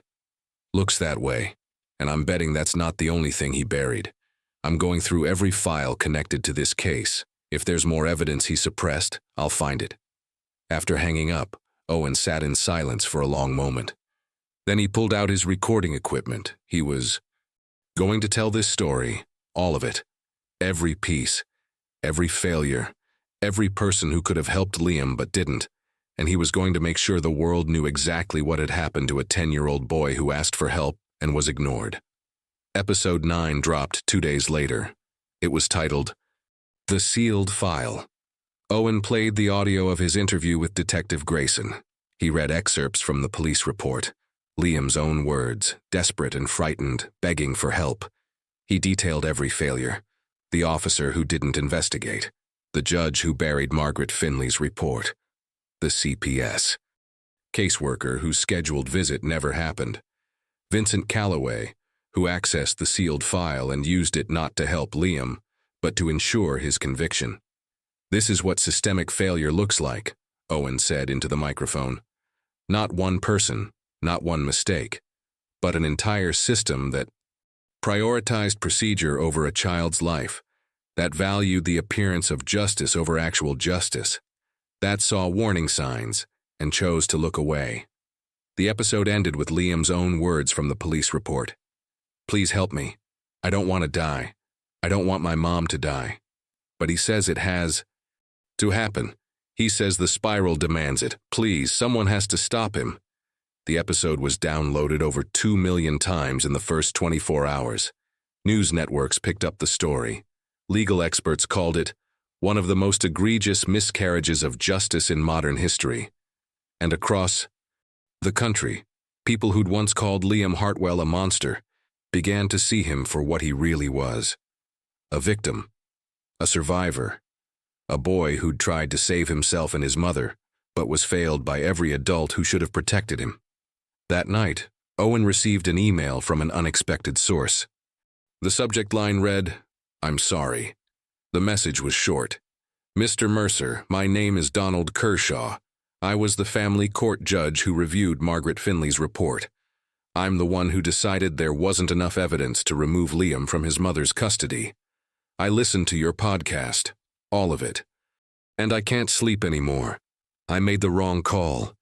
I prioritized legal standards over a child's safety. I told myself I was following procedure. But the truth is, I was afraid of making a mistake, afraid of the backlash if I separated a child from their mother. And it turned out to be unnecessary, so I did nothing. And because I did nothing, Liam Hartwell has spent 8 years in prison. I don't expect forgiveness. I don't deserve it. But I want you to know that I'm prepared to testify, to admit publicly that I failed that boy. If it helps his case, I'll say whatever needs to be said. It won't bring back those 8 years, but maybe it can help him get the rest of his life back. I'm sorry." Donald Kershaw Owen read the email 3 times. Then he forwarded it to Liam's new legal team, a group of pro bono attorneys who'd volunteered to fight for his release. And he allowed himself, for the First time in months to feel something like hope. August 2015. Federal Courthouse, Columbus, Ohio. The courtroom was packed. Every seat filled. Standing room only in the back. News cameras lined the hallway outside, their cables snaking across the marble floors. Reporters jostled for position, shouting questions at anyone who walked past. This wasn't just a legal hearing anymore. It was a reckoning. Owen Mercer sat in the gallery, notebook in his lap, watching as people filed in. He recognized faces from his investigation. Margaret Finley, the social worker who'd tried to save Liam, Sarah. Brennan, the teacher who'd reported the abuse. Claire Dunning, the cult survivor who'd testified about Dominic Rourke's methods. They'd all come to bear witness. Detective Marcus Grayson sat 3 rows ahead, his shoulders tense. He'd been put on administrative leave after it came out that he'd given Owen access to sealed case files. But he didn't care. He'd told Owen privately, "I'd do it again. That boy deserves justice, and if I have to lose my pension to help him get it, so be it." The judge entered. The Honorable Patricia Monroe, appointed by the federal court to oversee the evidentiary hearing that would determine whether Liam Hartwell's conviction should be overturned. She was in her 60s, with steel gray hair and sharp eyes that missed nothing. She'd spent 30 years on the bench and had a reputation for being thorough, fair, and utterly unforgiving of procedural misconduct. "This court is now in session," she said, her voice clear and commanding. "We're here today to examine the conviction of Liam Hartwell, who was sentenced in 2008 at the age of 10 to life in prison without the possibility of parole for the murder of his mother, Evelyn. Hartwell." She looked out over the packed courtroom. "I want to make something very clear. This is not a trial. Mr. Hartwell is not here to be judged again. We are here to determine whether his original trial was conducted fairly, whether evidence was properly presented, and whether justice was served. Does everyone understand?" Murmurs of agreement. "Good. Let's begin." The first witness was Dr. Helena Voss. She took the stand with quiet confidence, her credentials read into the record. 30 years as a forensic psychologist, published researcher on false confessions, expert witness in over 50 cases involving coerced testimony. Liam's attorney, a sharp woman in her 40s named Jennifer Reeves, approached the witness stand. "Dr. Voss, you reviewed the interrogation footage of Liam Hartwell. Can you tell the court what you found?" "Yes, I found numerous indicators of coercion." Liam was 10 years old, traumatized, sleep-deprived, and interrogated without legal representation for 4 hours. The detectives used minimization techniques, made promises of leniency, and repeatedly suggested that Liam was guilty rather than asking open-ended questions. "In your professional opinion, was Liam's confession reliable?" "No, it exhibits all the hallmarks of a false confession. Confusion, contradiction, suggestibility. The fact that it was used as the primary evidence for conviction is deeply troubling." "Thank you. No further questions." The prosecutor, a young man who'd inherited this disaster of a case, stood for cross-examination. He looked uncomfortable. "Dr. Voss, isn't it true that many genuine confessions also contain contradictions?" "Some, yes. But when combined with the other factors, the age of the suspect, the lack of legal counsel, the duration and nature of the interrogation, the likelihood of false confession increases exponentially." "But you can't say with absolute certainty that the confession was false." "I can say with professional certainty that it should never have been admitted as evidence." The prosecutor sat down. He knew when he was losing. Next came Margaret Finley. She walked to the stand slowly, her hands shaking slightly. She'd aged in the 8 years since the fire. Her hair was grayer, her face more lined, but her voice was steady. "Miss Finley," Jennifer Reeves said gently, "can you tell the court about your investigation into the Hartwell household?" Margaret nodded. "I was assigned to investigate after the school reported concerns about Liam. I visited the home. I documented extensive evidence of abuse, burn marks in the shape of spirals, signs of malnourishment, behavioral indicators of trauma. I also found Evelyn's journal, which detailed what she called purification rituals. What did you recommend? Immediate removal of the child and a full criminal investigation. And what happened to your report? Margaret's voice cracked. It was reviewed by Judge Donald Kershaw. He decided there wasn't sufficient evidence for emergency removal. He ordered a follow-up visit instead. Did that follow-up visit happen? No. Before it could be scheduled, the fire occurred. Ms. Finley, if your recommendation had been followed, would Liam Hartwell have been in that house the night of the fire? No. He would have been in protective custody. Jennifer let that sit for a moment. Thank you, no further questions. The prosecutor declined to cross-examine. Then came Sarah Brennan. She'd been crying before she even reached the stand. She clutched a tissue in one hand and kept her eyes down as she was sworn in. Ms. Brennan, Jennifer said softly, you were Liam's teacher. Can you tell us what you observed? Sarah took a shaky breath. He drew disturbing images, houses on fire, people tied up, and spirals, constantly. I kept every drawing. I reported my concerns to the school counselor, to the principal, and eventually to Child Protective Services. How many times did you report your concerns? 7 times over the course of 4 months. And what actions were taken? None that I'm aware of. I was told repeatedly that it wasn't enough, that children draw disturbing things. Sometimes, that we needed more concrete evidence. Ms. Brennan, did Liam ever tell you directly that he was being hurt? Sarah closed her eyes. Not in so many words, but one day after class, he said something. He said, "The man with the spiral makes the burning stop, but only if I'm good." I asked him who that was. He said it was someone who came at night, someone whose name started with D. Did you report that? Yes, immediately. I wrote it down. I included it in my report to CPS. And what happened? Nothing. The report was filed. No one followed up. Sarah started crying harder. I should have done more. I should have gone to the police myself. I should have taken him out of that house. I knew something was wrong. I knew. Judge Monroe leaned forward. Ms. Brennan, you did what you were trained to do. You followed proper channels. The failure wasn't yours. But Sarah just shook her head, unable to speak. Detective Marcus Grayson testified next. He looked older, too. Grayer, more worn. Detective Grayson, Jennifer said, you were the lead investigator on this case. Looking back now with the evidence that's been uncovered, do you still believe Liam Hartwell acted alone? Grayson's jaw tightened. No, I don't. Why not? Because everything we've learned since points to the involvement of another person. Dominic Rourke, the journal entries, the restraining order, the witness testimony, the systematic abuse, and the fact that Liam himself, 3 days before the fire, filed a police report saying that Dominic was planning to kill him and his mother. You've seen that report? Yes. It was sealed, but it exists. Liam walked into a police station and asked for help, and no one helped him. Detective, in your professional opinion, should that report have been investigated?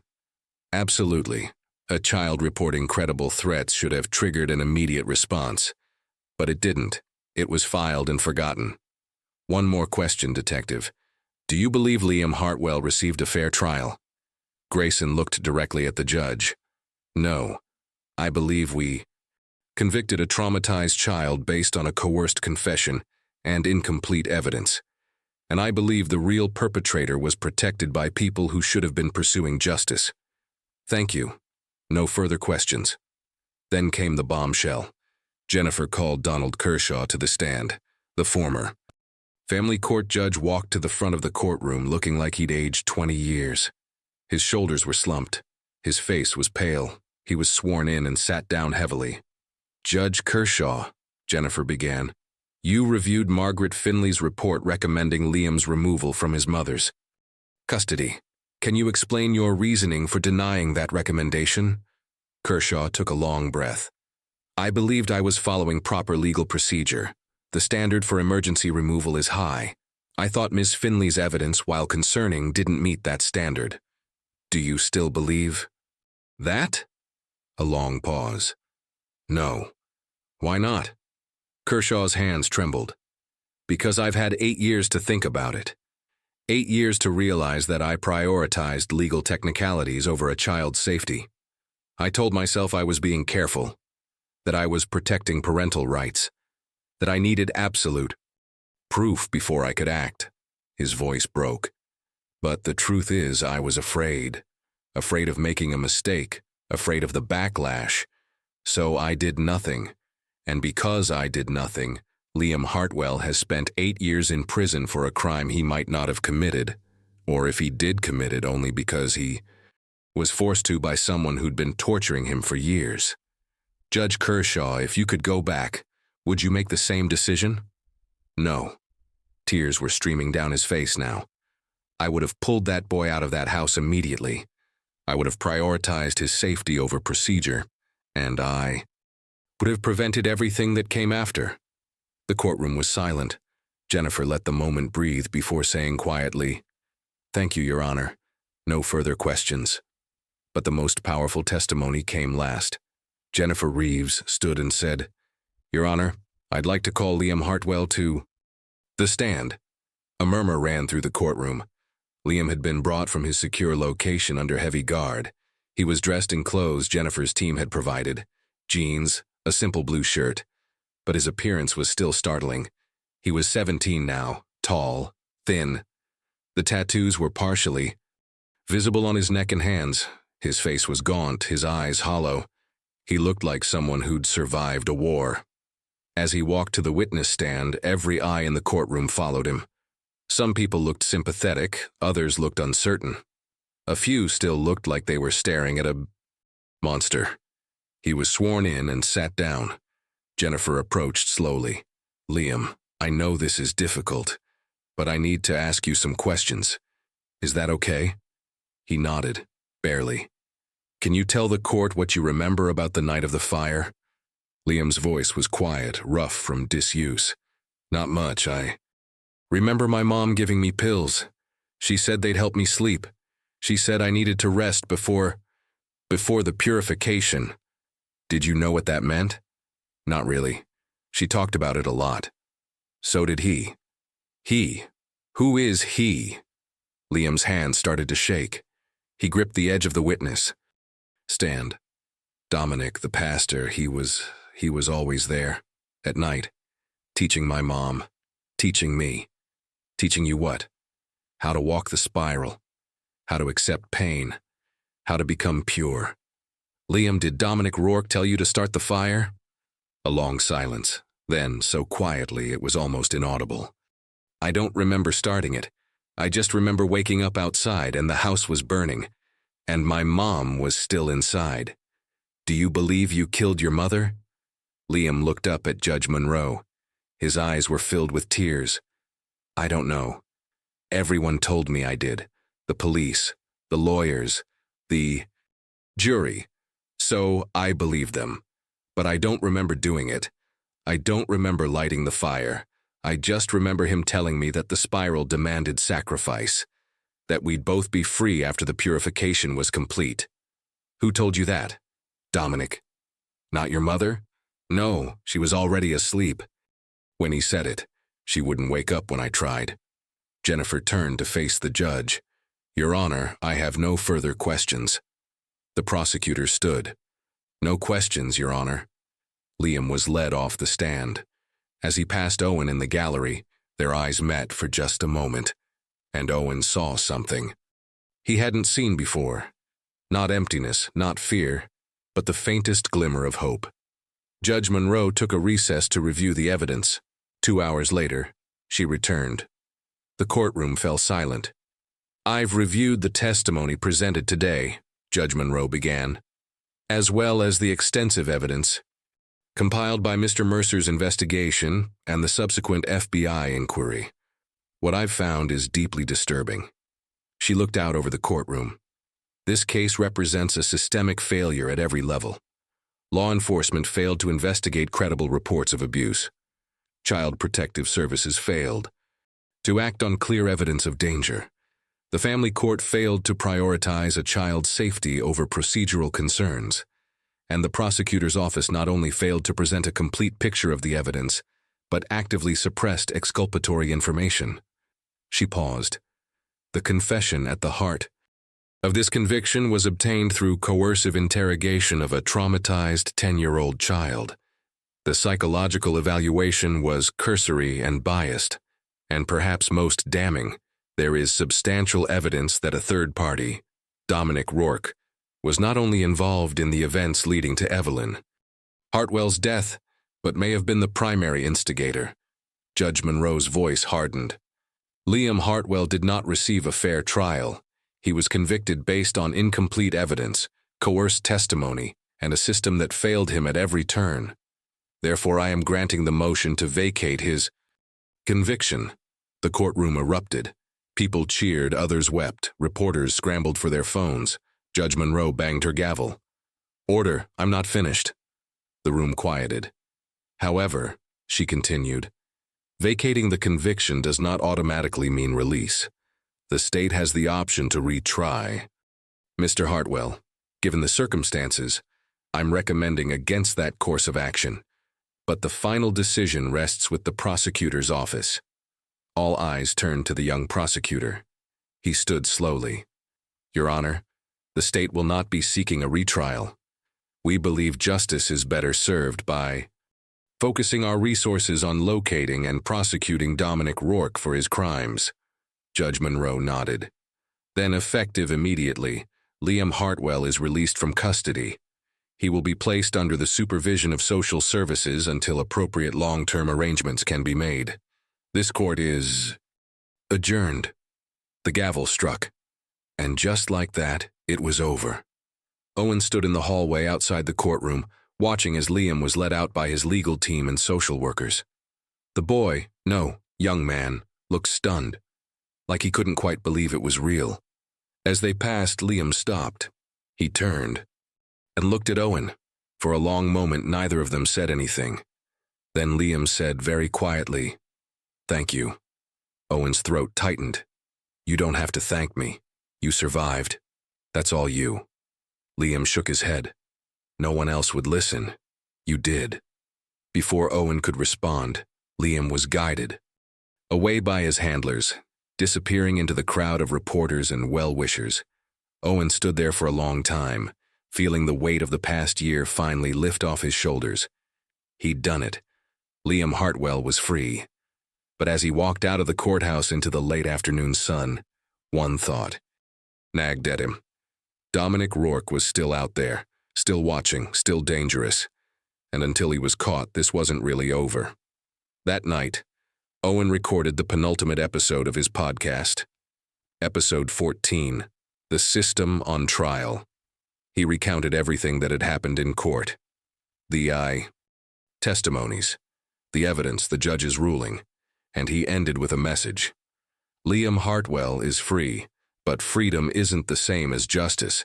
Justice means holding accountable every person who failed him, every system that ignored his cries for help, and most importantly, the man who orchestrated his suffering, Dominic Rourke. Rourke is still out there, still evading capture, but he can't hide forever. And when he's found, when he's brought to trial, this story will finally have the ending it deserves. Not a happy ending. There's no such thing when a child loses 8 years of his life to a broken system, but an ending that acknowledges the truth, that admits the failures, that promises to do better. This is Owen Mercer, and this has been Sentenced to Life. Owen stopped recording, but he knew there was one more episode to tell. The final chapter. The one that would reveal what really happened that night in October 2007. And who really killed Evelyn Hartwell, September 2015, Maplewood, Ohio.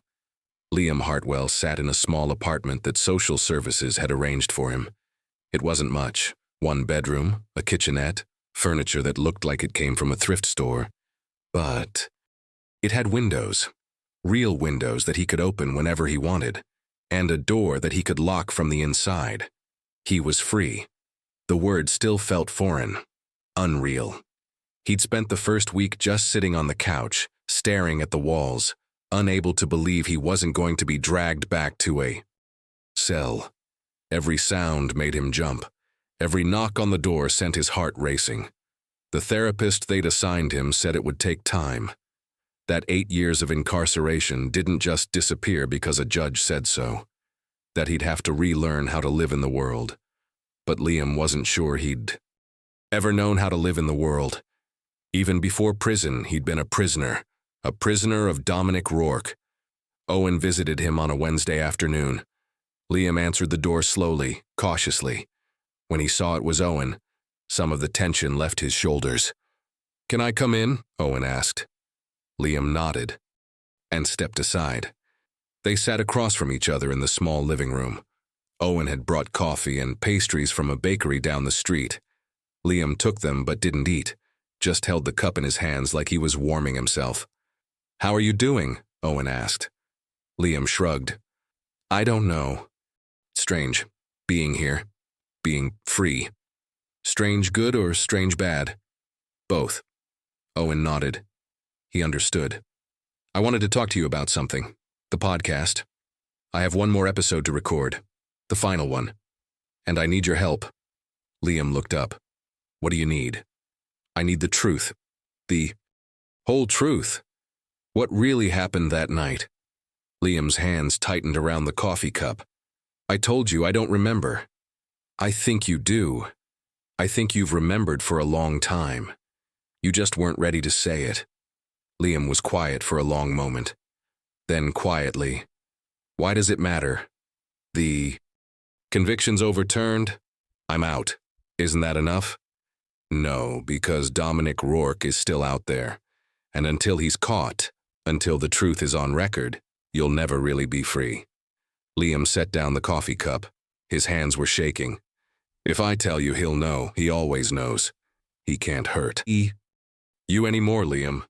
You don't understand. He's not just a person. He's in my head. He's been in my head since I was 5 years old. Sometimes I can still hear his voice, telling me what to do, telling me I'm impure, that I need to be cleansed." Owen leaned forward.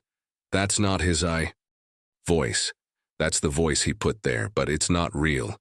He's not some supernatural force. He's just a man. A dangerous, manipulative man. But still, just a man." Liam looked at Owen with those hollow eyes. "What if I tell you, and it doesn't change anything? What if everyone still thinks I'm a monster? Then at least you'll have told the truth, and that's more than most people ever get." Liam was quiet for a long time. Then he started talking. "It started when I was 5, Liam said, his voice barely above a whisper. "My mom met him at some religious meeting. She'd been depressed after my dad left, looking for answers, and Dominic gave her answers. He told her the world was divided into pure and impure, that most people were born impure, that children especially carried darkness, and the only way to save them was through purification." Liam's voice was flat, emotionless, like he was reciting something he'd memorized. "He started coming to our house at night, teaching my mom the rituals, showing her how to mark the spiral, how to use pain to drive out the darkness. At first it was just words, prayers, fasting, but then it got worse. She started burning me. Small burns at first, just enough to hurt. Dominic said pain was the path, that I had to learn to accept it." Owen felt sick but stayed silent, letting Liam talk. "By the time I was 8, I believed him. I believed I was impure. I believed I deserved the pain. He'd conditioned me so. Well, that I'd ask for it.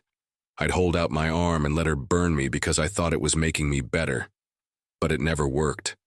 I was never clean enough, never pure enough. And Dominic said that meant the darkness was too deep, that we needed a bigger purification." Liam's hands were shaking, violently now. "That's what he called the fire, the final purification. He said if we didn't do it, I'd be lost forever. that the darkness would consume me and then spread to others. The night it happened, he came to the house. He gave my mom pills, told her they'd help her transition to the pure. She took them. She trusted him completely. Then he told me what we had to do. He said I had to pour the gasoline, that it had to be my hands because the ritual demanded sacrifice from the impure. He said my mom would ascend, become pure, and that I'd follow when the time was right. Owen's voice was gentle. Did you pour the gasoline, Liam? Liam nodded slowly. He guided my hands, told me where to pour it. In the hallway, in her bedroom, around her bed. She was already unconscious. She didn't know what was happening. And then what? Then he told me to go outside, to wait. He said he'd light it when the moment was right. He said I wasn't strong enough to complete the ritual myself, that I'd fail if I tried. Liam's voice broke. So I went outside. I sat on the curb, and I waited. And then I saw the flames, and I knew what he'd done. Did you try to go back in? No, he'd drained me too well. He'd told me over and over, never interfere with a purification. Never try to stop the spiral once it's in motion. Tears were streaming down Liam's face now. So I just sat there. I sat there and watched my mom burn to death because a man told me it was the right thing to do. Owen reached across and put a hand on Liam's shoulder. You were 10 years old. You'd been tortured and manipulated your entire life. What happened wasn't your fault. But I did it. I poured the gasoline. Because he forced you to. Because he convinced you that you'd be killing your mother if you didn't, when the truth was he was using you to kill her. Liam sobbed. Why me? Why did he do this to me? I don't know. Maybe because your mom was vulnerable. Maybe because you were young enough to control. Or maybe because he's just evil, and evil doesn't need a reason. They sat in silence for a long time while Liam cried. Years of pain, years of guilt, years of believing he was a monster, all pouring out. Finally, Liam wiped his eyes and looked at Owen. What happens now? Now we record this, your testimony, your truth, and we put it out there for the world to hear. Will they believe? Me? Some will, some won't. But it doesn't matter, because you'll know you told the truth, and that's what matters. Owen recorded the final episode that evening. He sat with Liam in that small apartment, microphone between them, and let the young man tell his story in his own words. No interruptions, no commentary, just Liam's voice, raw and broken and honest. When it was done, Owen looked at Liam. Are you ready for this to be public? Liam nodded slowly. I've been hiding for 8 years. I'm tired of hiding. Owen uploaded the episode that night. It was titled, The Real Sentence. The download started immediately. Within hours, it had been shared millions of times. News networks picked it up. Social media exploded. The reaction was mixed. Some people believed Liam, saw him as a victim who'd been used by a monster. Others still thought he was guilty, that he was manipulating people, playing the victim to escape responsibility. But most people, after hearing his voice, hearing the pain and the truth in his words, began to understand. Liam Hartwell wasn't a monster. He was a survivor. The FBI finally caught Dominic Rourke 3 weeks later. He'd been hiding in a cabin in rural Montana, living under a false name.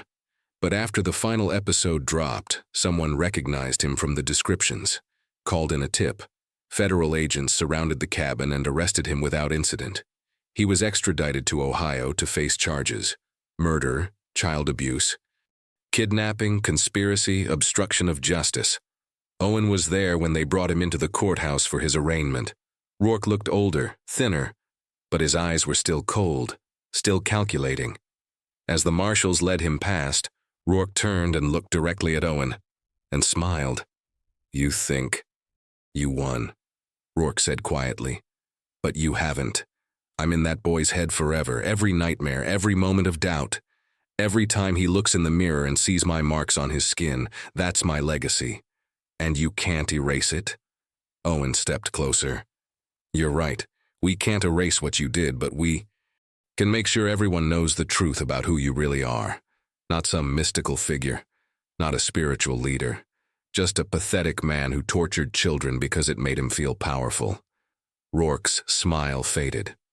And when you're sitting in prison for the rest of your life, Owen continued, when you're the one marked and controlled and made to feel powerless, remember this moment. Remember that you lost, that a scared, broken kid you tried to destroy is out there living his life, and you'll never touch him again. The marshals pulled Rourke away. He didn't look back. Owen's final podcast. Episode wasn't really an episode. It was a reflection.